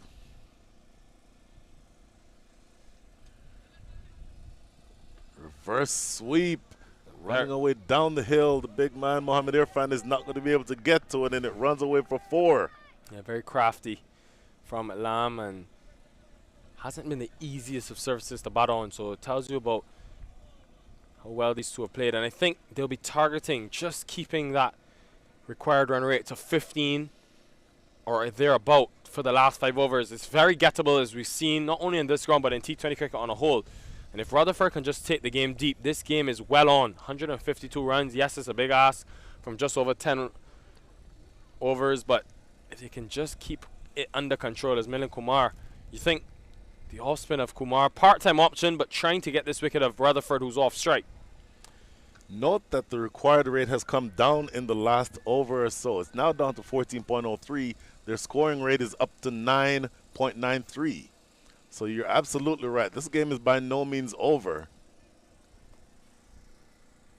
Looking to play that switch hit, but hit on the bat leg, but not given by the umpire. That will be interesting. We would like to see that on the replay because it looked pretty good to me. Danny Lamb tried to play that switch hit. May have been outside the line. Ooh. Looking at the replay now. Let's see where this hits. Oh, this is straight. This is straight. Oh, missing leg. Yeah. Okay, in fact, it hit. Yeah, it may have been outside. Yeah, that's completely missing leg stump. And in fact, impact not impact outside leg because he started out as in fact he did start out as a right-handed batter, so something to consider there. But either way, I think that's missing everything. And in the end, a right decision made by umpire Brian Kane. Almost spooning it to that extra cover fielder, Rutherford, and this has been a challenge for some of these power hitters. The slower deliveries, spin on the ball. He's done a little bit more on this synthetic matting. He's picked that up. Oh, that's huge. 100-meter plus maximum from Sherfane Rutherford. Fetch that. Wow. Absolutely brutalized that ball. How is Pat Brown feeling now? This partnership could have been broken. A new batter could have been at the crease. But that drop in his previous over has made it possible for this pair to continue going. Sherfane Rutherford absolutely blasting that one. Again, clearing the front leg and blasting it away over the top of cow corner. Probably the biggest six that we've seen all day today. Yeah, really big hit from Sherfane Rutherford. He's continuing to hit big maximums and mention one and over. Gets them to where they want to be. So this game is still on. That's out the middle as well. There's many cars out there. They're going to have to be careful. Oh, we broke the windshield of that car in the front row. It smashed the windshield.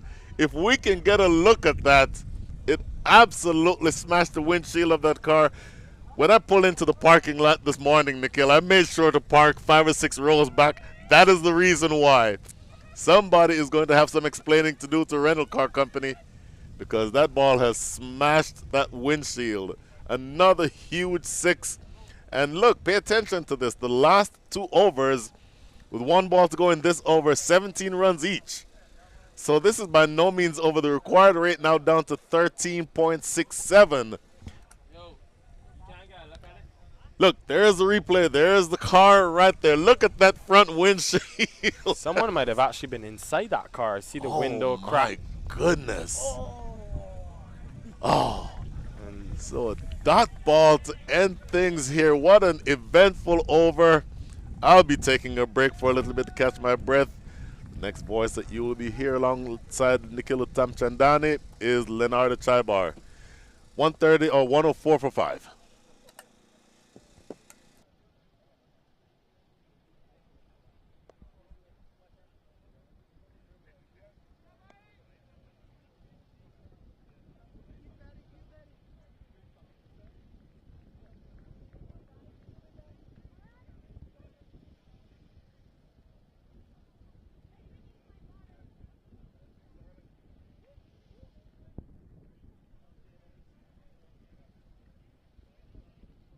And the Hanover is the halfway stage. 104 for 5, you would think. Stallions well on top. The fact that they've scored 242, but they're dealing with the threat of Sherfane Rutherford as Leonard Chaibar rejoins me. Yes, Nikhil. Not only Sherfane Rutherford looks so dangerous out in the middle, he's already smashed the car windshield. And so things continue here. Still 139 to win from the remaining 10 overs. Still a long way to go. But Sherfane Rutherford, he scores pretty quickly, Nikhil. Yeah, looking to be crafty. There, Lamb, but does the right thing. Gets Rutherford back on strike. So Anwar Ali continues. We saw him bowling at the top end of the ground, and he comes back here with certainly no threat on the bowlers. Still a lot to defend here, but Sherfane Rutherford is beginning to pose some bit of threat here. Take a look at that. As the earlier damage by Sherfane Rutherford, he's still out in the middle. And so any cars or any fragile item around this park, certainly not safe. Straight down the ground for Sherfane Rutherford. And it doesn't get better than that. 4 more runs to Sherfane. They're not sure of the plan. Goes very full length, and even with that long on field, the way this man strikes the ball, it's going to get into the boundary. So may have to have a rethink here. Try to force him to hit square. He's only got 1 though at that deep cover boundary. 1 fielder that is. Rutherford is playing a blinder here at the moment. So 134 from 58, still asking almost 14 runs and over, playing a miss, and the ball goes through to Ramiz Raja. I think he's just got to manage it though, Rutherford. If he can get a boundary and a maximum and over, ensure that he doesn't lose his wicket. He's got to be there till the end. He's so important for this Paramveers side. A win would definitely help them qualify. They would be through if they win. If they lose and stuck on 4, run rate could come into play if 3 teams finish on 4 points. Oh, glorious shot, but there is that deep cover fielder. And the fact is, Nikhil, Paramveers would have won their 2 opening games in good fashion, one by 9 wickets and one by 3 wickets. And they come into this game and a powerful Stallion side who have really performed well. We saw 100 from Ramiz Raja. We also saw 50 from Asad Ali. But Saad Ali actually, so the boys have really played well. It's 110 for 5 on the board. And now Danny Lamb, he's having a very good day. Bowled pretty well when you look at the other bowlers. Ball steered into the offside, look at that. That's well played, finds the gap, just opening the face of the bat and runs it up towards the backward point area. That has gone away for 4. Good shot from Danny Lamb. Yeah, Lamb has played well. He's managed this innings extremely well. Not too many risks taken. Of course, they could have had him dismissed a couple of overs ago. But he supported Rutherford well, and when he's had the opportunity, he's found boundaries. So this over's gone for 10 so far from Anwar Ali. We still haven't seen Harmeet Singh. We saw very good bowling from Shadli Van Shawquick. We saw a brief spell from Mohammed Irfan. We saw one from Pat Brown and one from Milind Kumar. Pulled into the onside. Oh, what a catch! Has he taken this catch? I think he has. Super work from Pat Brown. And what a catch. It's 114 for 6. Well, rare redemption after he put down Danny Lamb off his own bowling. It was hit and timed extremely well. And you had to make a full stretch effort. Then threw it back up, and you thought he wouldn't get there in time, but he did. Pat Brown, excellent awareness on that deep mid-wicket boundary. Tall man and that height coming into play. Great camera work as well to get that on the replay. So another wicket goes down, that of Lamb. He falls. It's 114 for 6. 11 overs gone.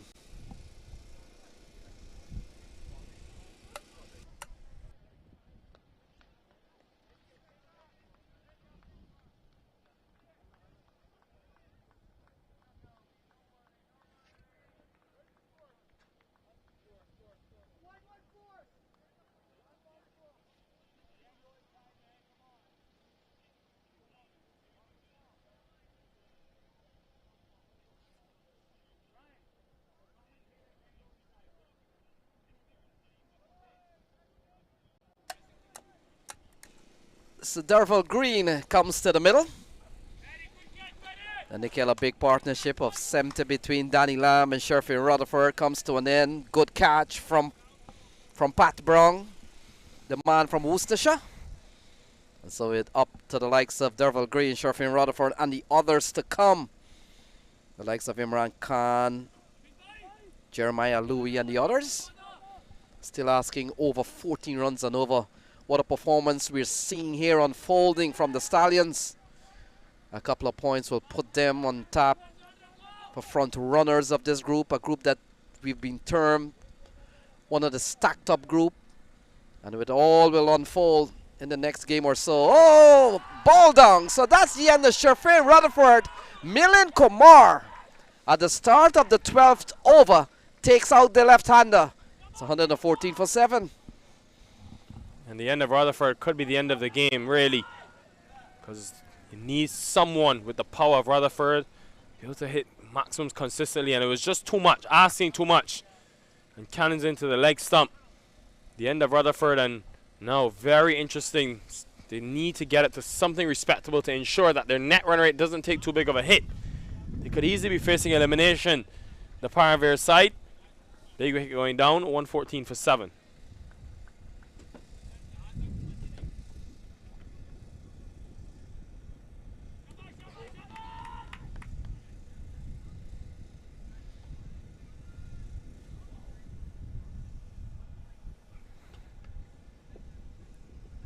So Param Patel comes to the middle. Milind Kumar has picked up his first wicket. The big wicket of Sherfane Rutherford. They're batting at 114 for 7. They're on the verge of having a perfect tournament or perfect league stage up until this point coming to an end.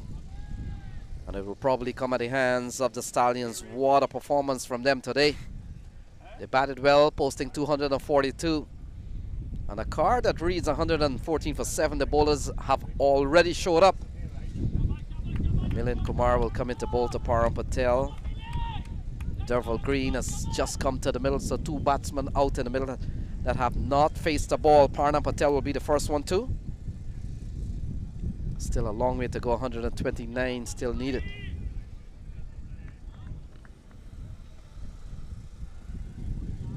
So when you look around the other group, we saw in Group A so far, the Atlanta Lightning on 4 points coming into today's game.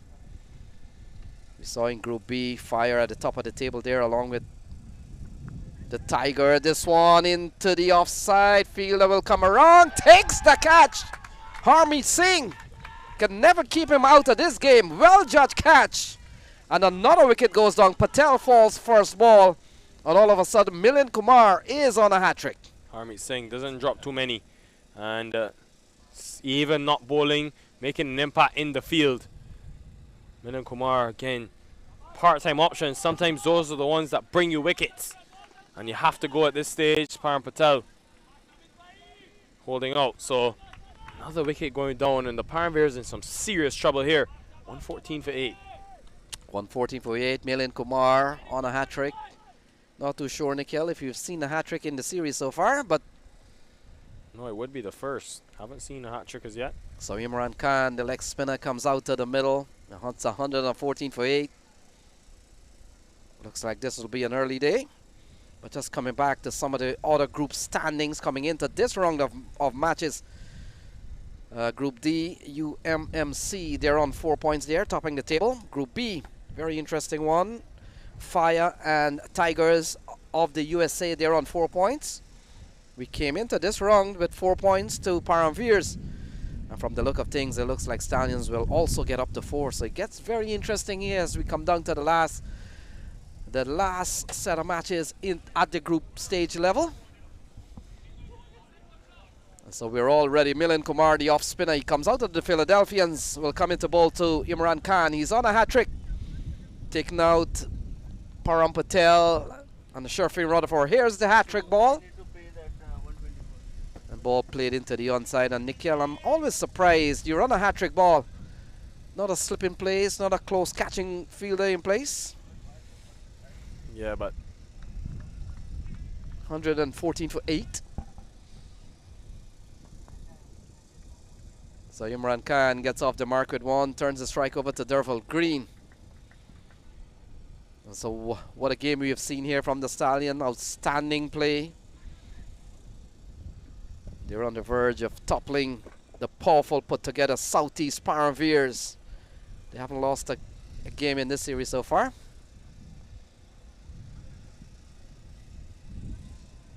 Tidy stuff from Milind Kumar, 2 for 17 at the moment. We also saw a couple of wickets from Anwar Ali, 2 for 34 when he bowled. 1 from Mohammed Irfan, 1 for 17. And we also saw Shadley Van Shawquick picking up a couple of wickets. So big all-round performance from this Stallions lineup. 12 overs gone, it's 115 for 8.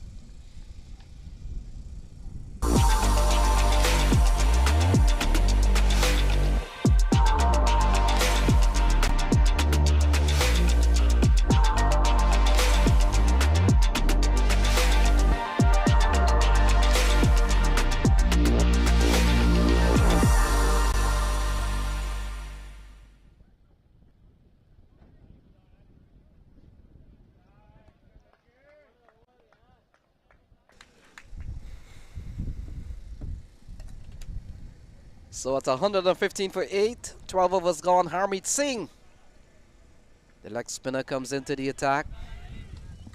Quality bowler is this man, Nikhil. yeah, about time really. I mean, yes, you had a left hander in Sherfane Rutherford, but I just thought Harmeet Singh, so skilled, has that arm ball that just goes straight on. They really have an embarrassment of riches, you could say, the Stallions, and really surprised that they even lost the game to the Raiders.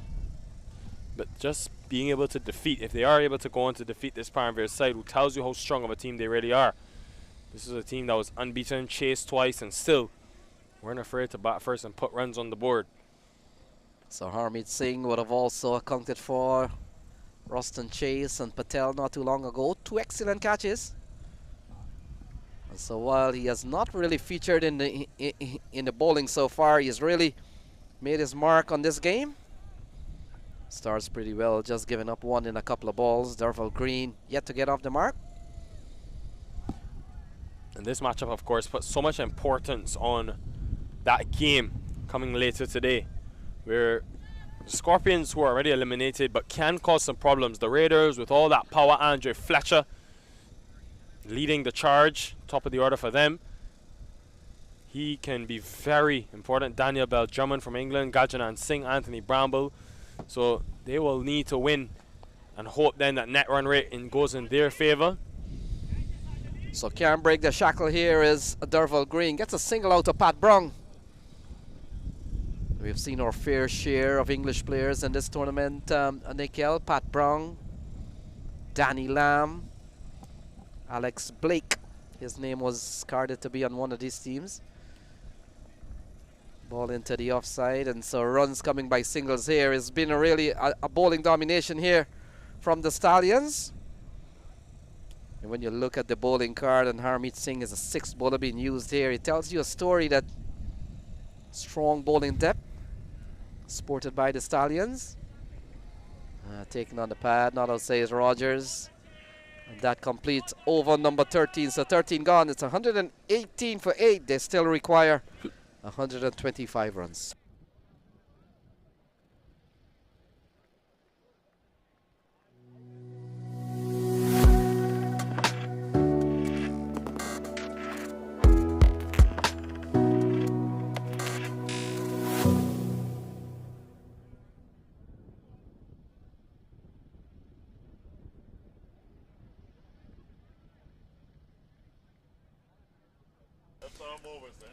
One left arm spinner to another, Samit Patel.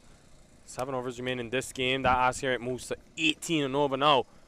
And you think there will be a miracle needed to get them over the line from here, the Paramveers? Yes, Nikhil, they're asking 18 runs and over.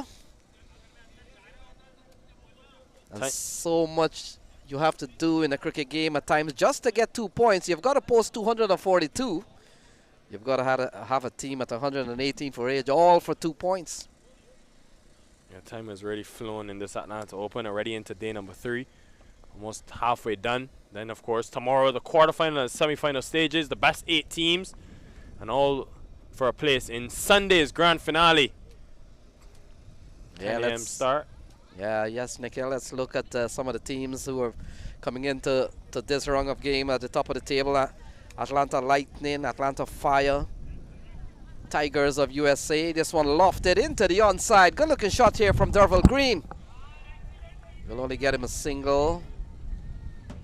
This one was gone pretty well here for Samit Patel, 120 for 8. Atlanta Lightning with 4 points, Fire with 4 points, Tigers with 4 points, UMMC another 4-pointer. Quality delivery here from Samit Patel. Some bit of turn from this left arm spinner.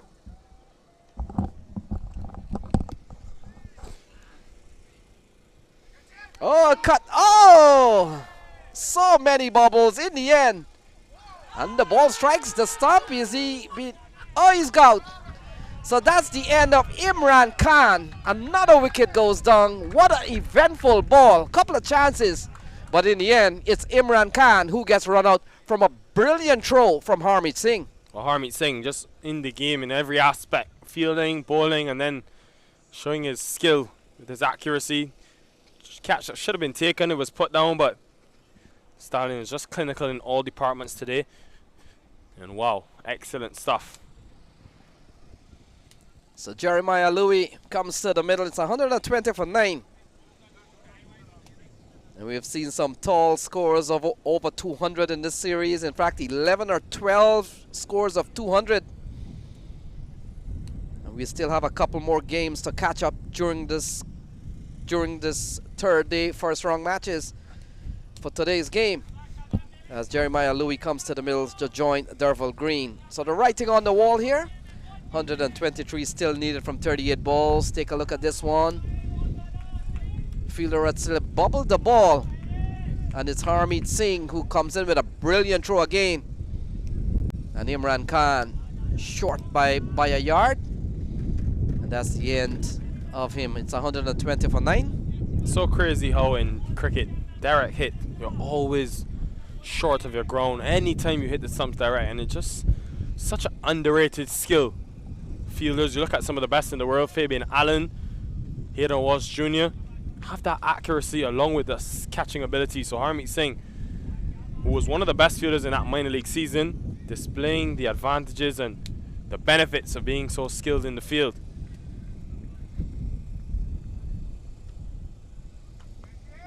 So Derval Green goes out towards the onside. In fact, goes straight down the ground, and that has gone away for 4.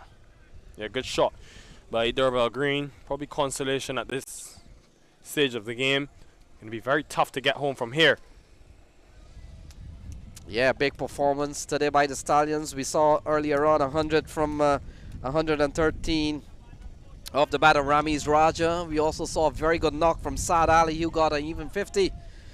And well supported at the top of the order by Sharjeel Khan, who was beginning to look pretty dangerous. He fell for 25. And we saw during the latter part of the over Hamad Azam, he came up with a quick fire 29 from just 13 balls. And 242 was always going to be a big one here for the Paramveers. Never got off to a good start. We saw the early departure of Jesse Bhutan and one of the top batter, Amir Jangu. Ruston Chase and Jason Mohammed didn't stick around too long enough. Mark Dial looked promising at one point, but a very quality bowling attack that's supported by the likes of Shadli Van Shawquick, Mohammed Irfan, and now the likes of Harmeet Singh coming into the attack. It's 124 for 9, Nikhil. What a game we have seen here from the Stallions. Yeah, well, they're showing versatility. The first start of the innings with seam, took 5 early wickets, and then even when a partnership began to form between Danny Lamb and Sherfin Rutherford, the spinners came back. Milind Kumar, Harmeet Singh and Samit Patel, and already pulled things back. So Derval Green gets a single out towards the offside, and it's going to be interesting to see if Raiders Unlimited happens to win the next game against the Scorpions. It's going to be interesting to see 3 teams out of this group tying on 4 points. Ball cut away into the offside. Can't score here from Jeremiah Louis. And it all comes down to the last 2 men out in the middle standing.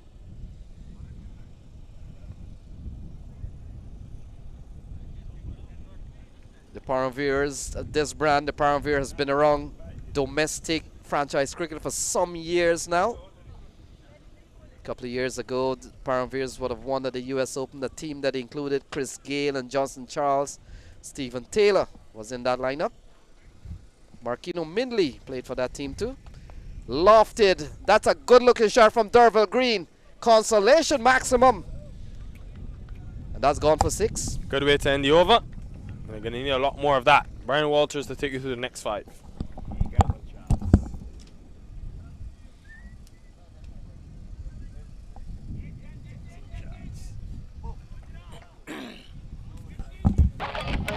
So big shot here from Derval Green. Trying to make do of a situation and perhaps where the batting has really not come to the...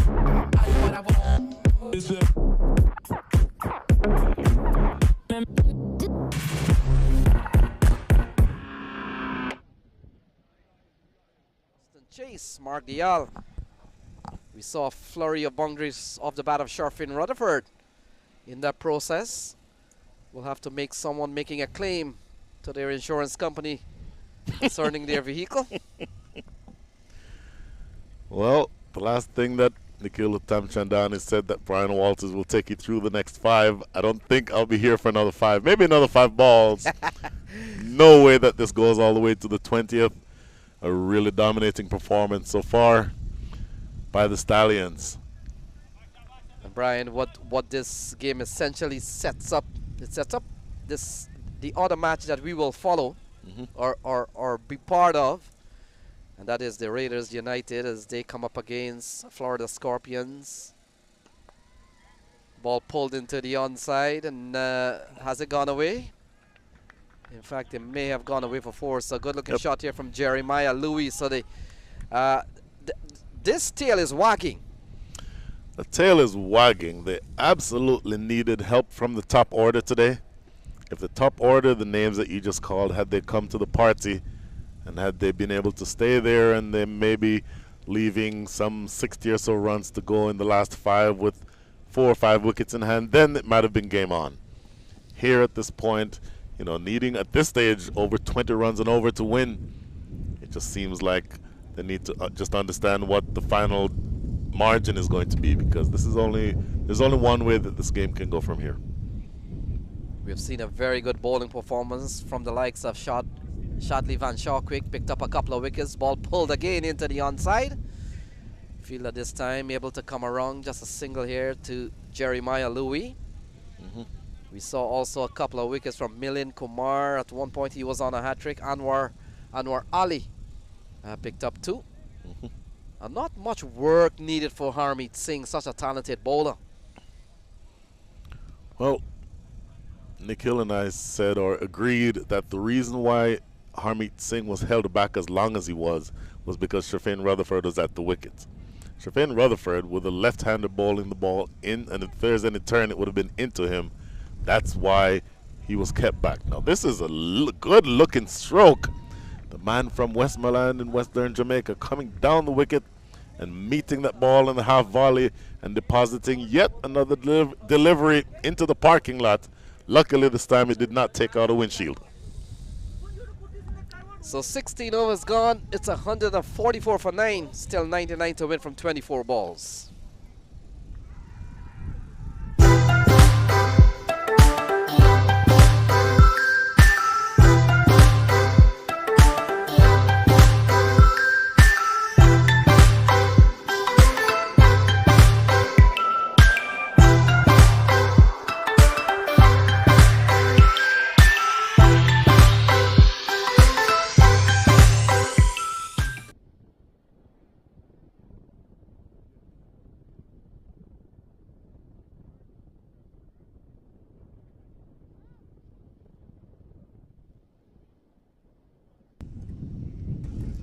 So it's 144 for 9. A partnership of 24. The tall man comes back into the attack. Mohammed Irfan. And just a small matter of 99 more runs for victory, Lenny. So Paramveers on the verge of losing their first game of the tournament. Very impressive showing, winning one game by 9 wickets and winning the other by 3 wickets. And now they come down here staring defeat right in the face as Mohammed Irfan, the tall man, 7-1. Incredible. Tall man doesn't have the radar aimed just right just yet, though. This first delivery well outside off stump. Signal wide by umpire Conrad Rogers. Umpires have done well today, Nikhil. I'm sorry, wait, you look just like Nikhil. Lenny. The umpires, I think, have both done amazingly well. Good, consistent decision making. The thing I always look for is, particularly on the runouts, are they side of the wicket when it comes to making that decision, and they've done that but well so far. Yes, Brian, you're right on that. Coordinated, of course, by Jermaine Lindo, international umpire. Absolutely. And we've seen all the top class elite umpires in the park. We've seen the likes of Brian Kane. We've seen Kumar Saravana. We've seen local umpire Rogers. You go around to many of these franchise domestic tournaments, you see them all the likes of Vijay Malela at times. Absolutely.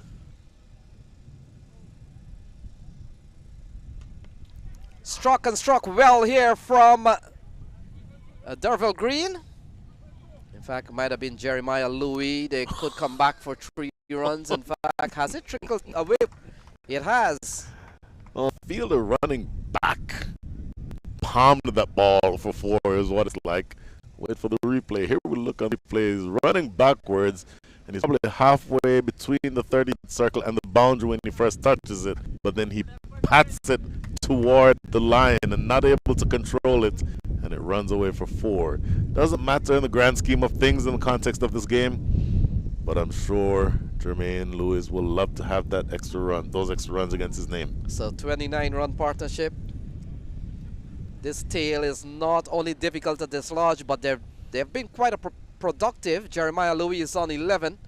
And he goes big again, doesn't get hold of the ball. We'll have to wait and see the signal here. Yeah, like boy. Umpire Rogers says it came off the body. So 1 more run here for the Southeast Paramveers. In fact, they bring up 150. 150 comes up in the 17th over. Should have come up a lot quicker, Brian. Oh my goodness. By comparison, at the end of the 6th over, the Stallions were over 200 runs. Here's a lofted drive. That may have the legs to get all the way for 6. Yep. Lands some 5 yards over boundary at wide long on. So this tail is well and truly wagging. Yeah, big strike from Derver Green. Look at this one. Picked it well. The intent was always there. And a good shot in the end of the bat of Derville Green. He goes to 25. It's 156 for now. Looking at the way that Mohamed Irfan is running up, it's not very smooth. Ordinarily doesn't have a very smooth run up, but it appears to be kind of labored. It almost appeared that he was missing his run up somewhat. I don't know if the sort of undulating nature of the wicket going up to the stumps is bothering him at all, but it's not a very clean, smooth run the way that you'd ordinarily expect. I don't know if that's something to watch as we go into this tournament. There. So Derville Green, a better delivery, gets a single out the offside, a single that takes the partnership up to 7. Brian, and the reason I'm mentioning that, that's the second high partnership of this innings. Absolutely and incredible. It comes for the 9th wicket. For the 10th wicket, because 9 down. An unbeaten partner of 37 for the 10th wicket is the second largest of the innings. So when you're chasing 243, that's not a good statistic. We saw earlier on the partnership between Danny Lamb. Top head. More runs there for Jerry Louis and the tail towards the bottom. And a partnership that has gone up to 41 between the two out in the middle. Take a look. Look at this. The short delivery. Maybe a little too wide. Staying legged of the ball is Green and looking to hit that one. Gets that thick edge and it flies down to third man. You'll absolutely take those runs. Maybe too little too late, but you'd love to have those runs. 161 for 9.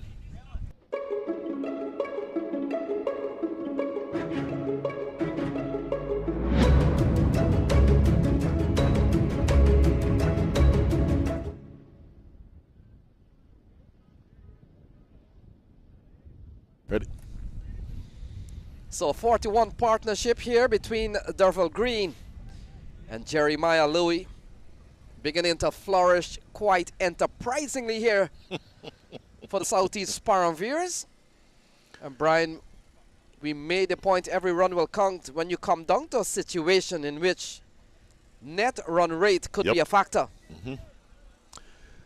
So we're not even talking anymore about winning this game. You're talking about making sure that they bat all the way through to the end and get as many runs as you can to positively impact the net run rate chart. Anwar Ali coming back into the attack. Very short delivery. Luckily for him, not adjudged to be wide. I'm sorry, this is Saad Ali. But not adjudged to be wide. Got away with that. Almost looked like it could have been adjudged to be wide, but just a dot ball in the end.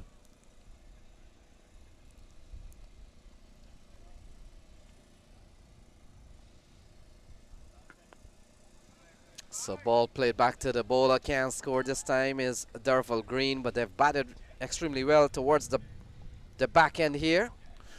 And just looking at the scorecard I think is incorrect. That is in fact Anwar Ali who is bowling. This is his third over. It's a dot ball there.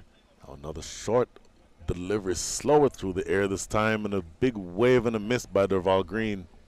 So a good start to the over here by Anwar Ali. Yeah, a couple of wickets for him already. Anwar Ali bowling at 2 for 34. Got a wicket of Mark Dial and also got a wicket of Danny Lamb. We saw a very good catch. The catching has been very good between Harmeet Singh and Pat Brown. Absolutely. Ball driven back to the bowler. This has been a very good over here from Anwar Ali. How good does Pat Brown feel after having put down a pretty straightforward catch that every 10-year-old cricketer would at least give themselves a chance to catch? He makes the most difficult catch on the boundary that most international players would have difficulty making. Humans love complications.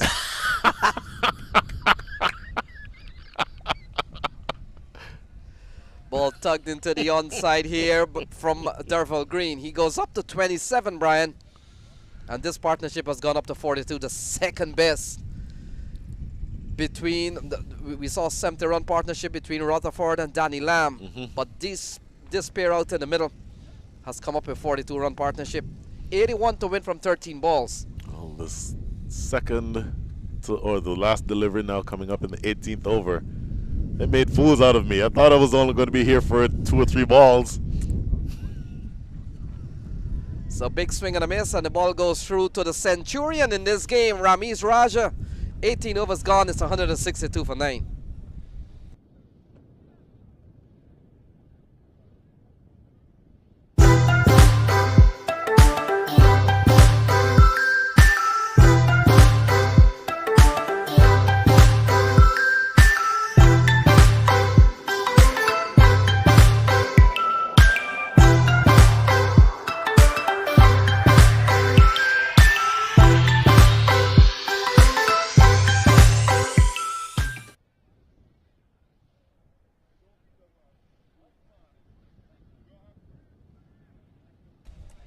So Harmeet Singh will try to dislodge this pair that has put on 42-run partnership so far. Both Derval Green and Jeremiah Louis has showed us that they bat very deep. And ball played into the offside. They go through for 1. Next game coming up, the Scorpions, Florida Scorpions, will come up against Raiders Unlimited. Florida Scorpions, some top names in that category. Speaking of fast bowling, O'Shane Thomas. Russian Primus runs for beaten if he plays. O'Shane Thomas, once thought of to be the biggest up-and-coming star with the ball for West Indies, hasn't really panned out that way. Has not been around the scene for the last couple of seasons, but very talented fast bowler. In the meantime, just a single knocked into the vacant mid-wicket area. Harmeet Singh does the cleanup work himself. And the fact is, Brian, a couple of Bermudans in that lineup, Leverock and Delray Rollins, straight down the ground. That's a good-looking shot from Derval Green. Gets him a single and pushes that partnership close to a half-century of runs. 45 so far. Wow. Well, that does it. Running down the wicket, completely missing the big hoik aimed over cow corner, and the off stump is knocked back. That is the end of the game. 165 all out. Here we see on the replay, nowhere near that delivery, and from that left arm around the wicket angle, takes out the off stump, and that ends the second biggest partnership of the day. 165 all out. Yes, Brian, they win by 77 runs. Take a look at that. Only a big resistance from Sherfin Rutherford, the top order. The entire top order didn't show up today. And we've seen a good knock from Sherfin Rutherford, and towards the end, Derval Green 29, Danny Lamb 23. That's the scorecard for you, falling short by 77 runs. Absolutely. Here you just see a few highlights. There's the big man from Pakistan finding the outside edge for the first wicket in his first over.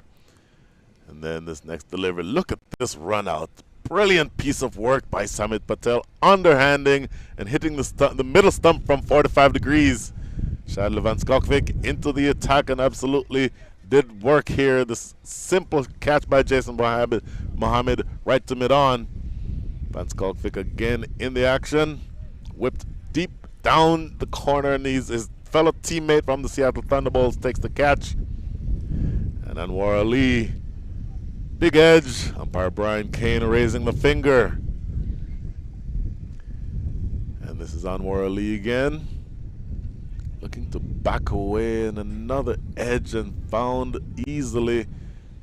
Bowled well, a little expensive in places, but I think for the most part he did what he needed to do. So here you see the bowling, all the bowlers, particularly at the top. Shadley Van Skalkvik 2 for 19, I think the pick of the bowlers today. Mohammad Irfan a little expensive, 1 for 34. Anwar Ali 9 economy rate, but taking those 2 wickets. Then Milind Kumar breaking the big partnership. And then Harmeet Singh chipping in at the end with 1 for 15. So good performance overall. And I think the Paramveers, after having fallen short, will be happy, or at least will be, at least they know that the back end of the innings did what it needed to do, but they needed more out of the top order today. Yes, Brian. So we'll take a break and resume when cricket does so at 2:30. For the second game, Raiders Unlimited will take on Florida Scorpions. That's a very important game that will decide this group. Now 2 teams on top of this group on 4 points. But don't go away, Raiders United. If they win that game coming up at 2:30, they will join 2 other teams on 4 points. So we'll be back with more from the Atlanta Open at 2:30, when you'll witness Raiders United on Unlimited as they take on Florida Scorpions.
Is it?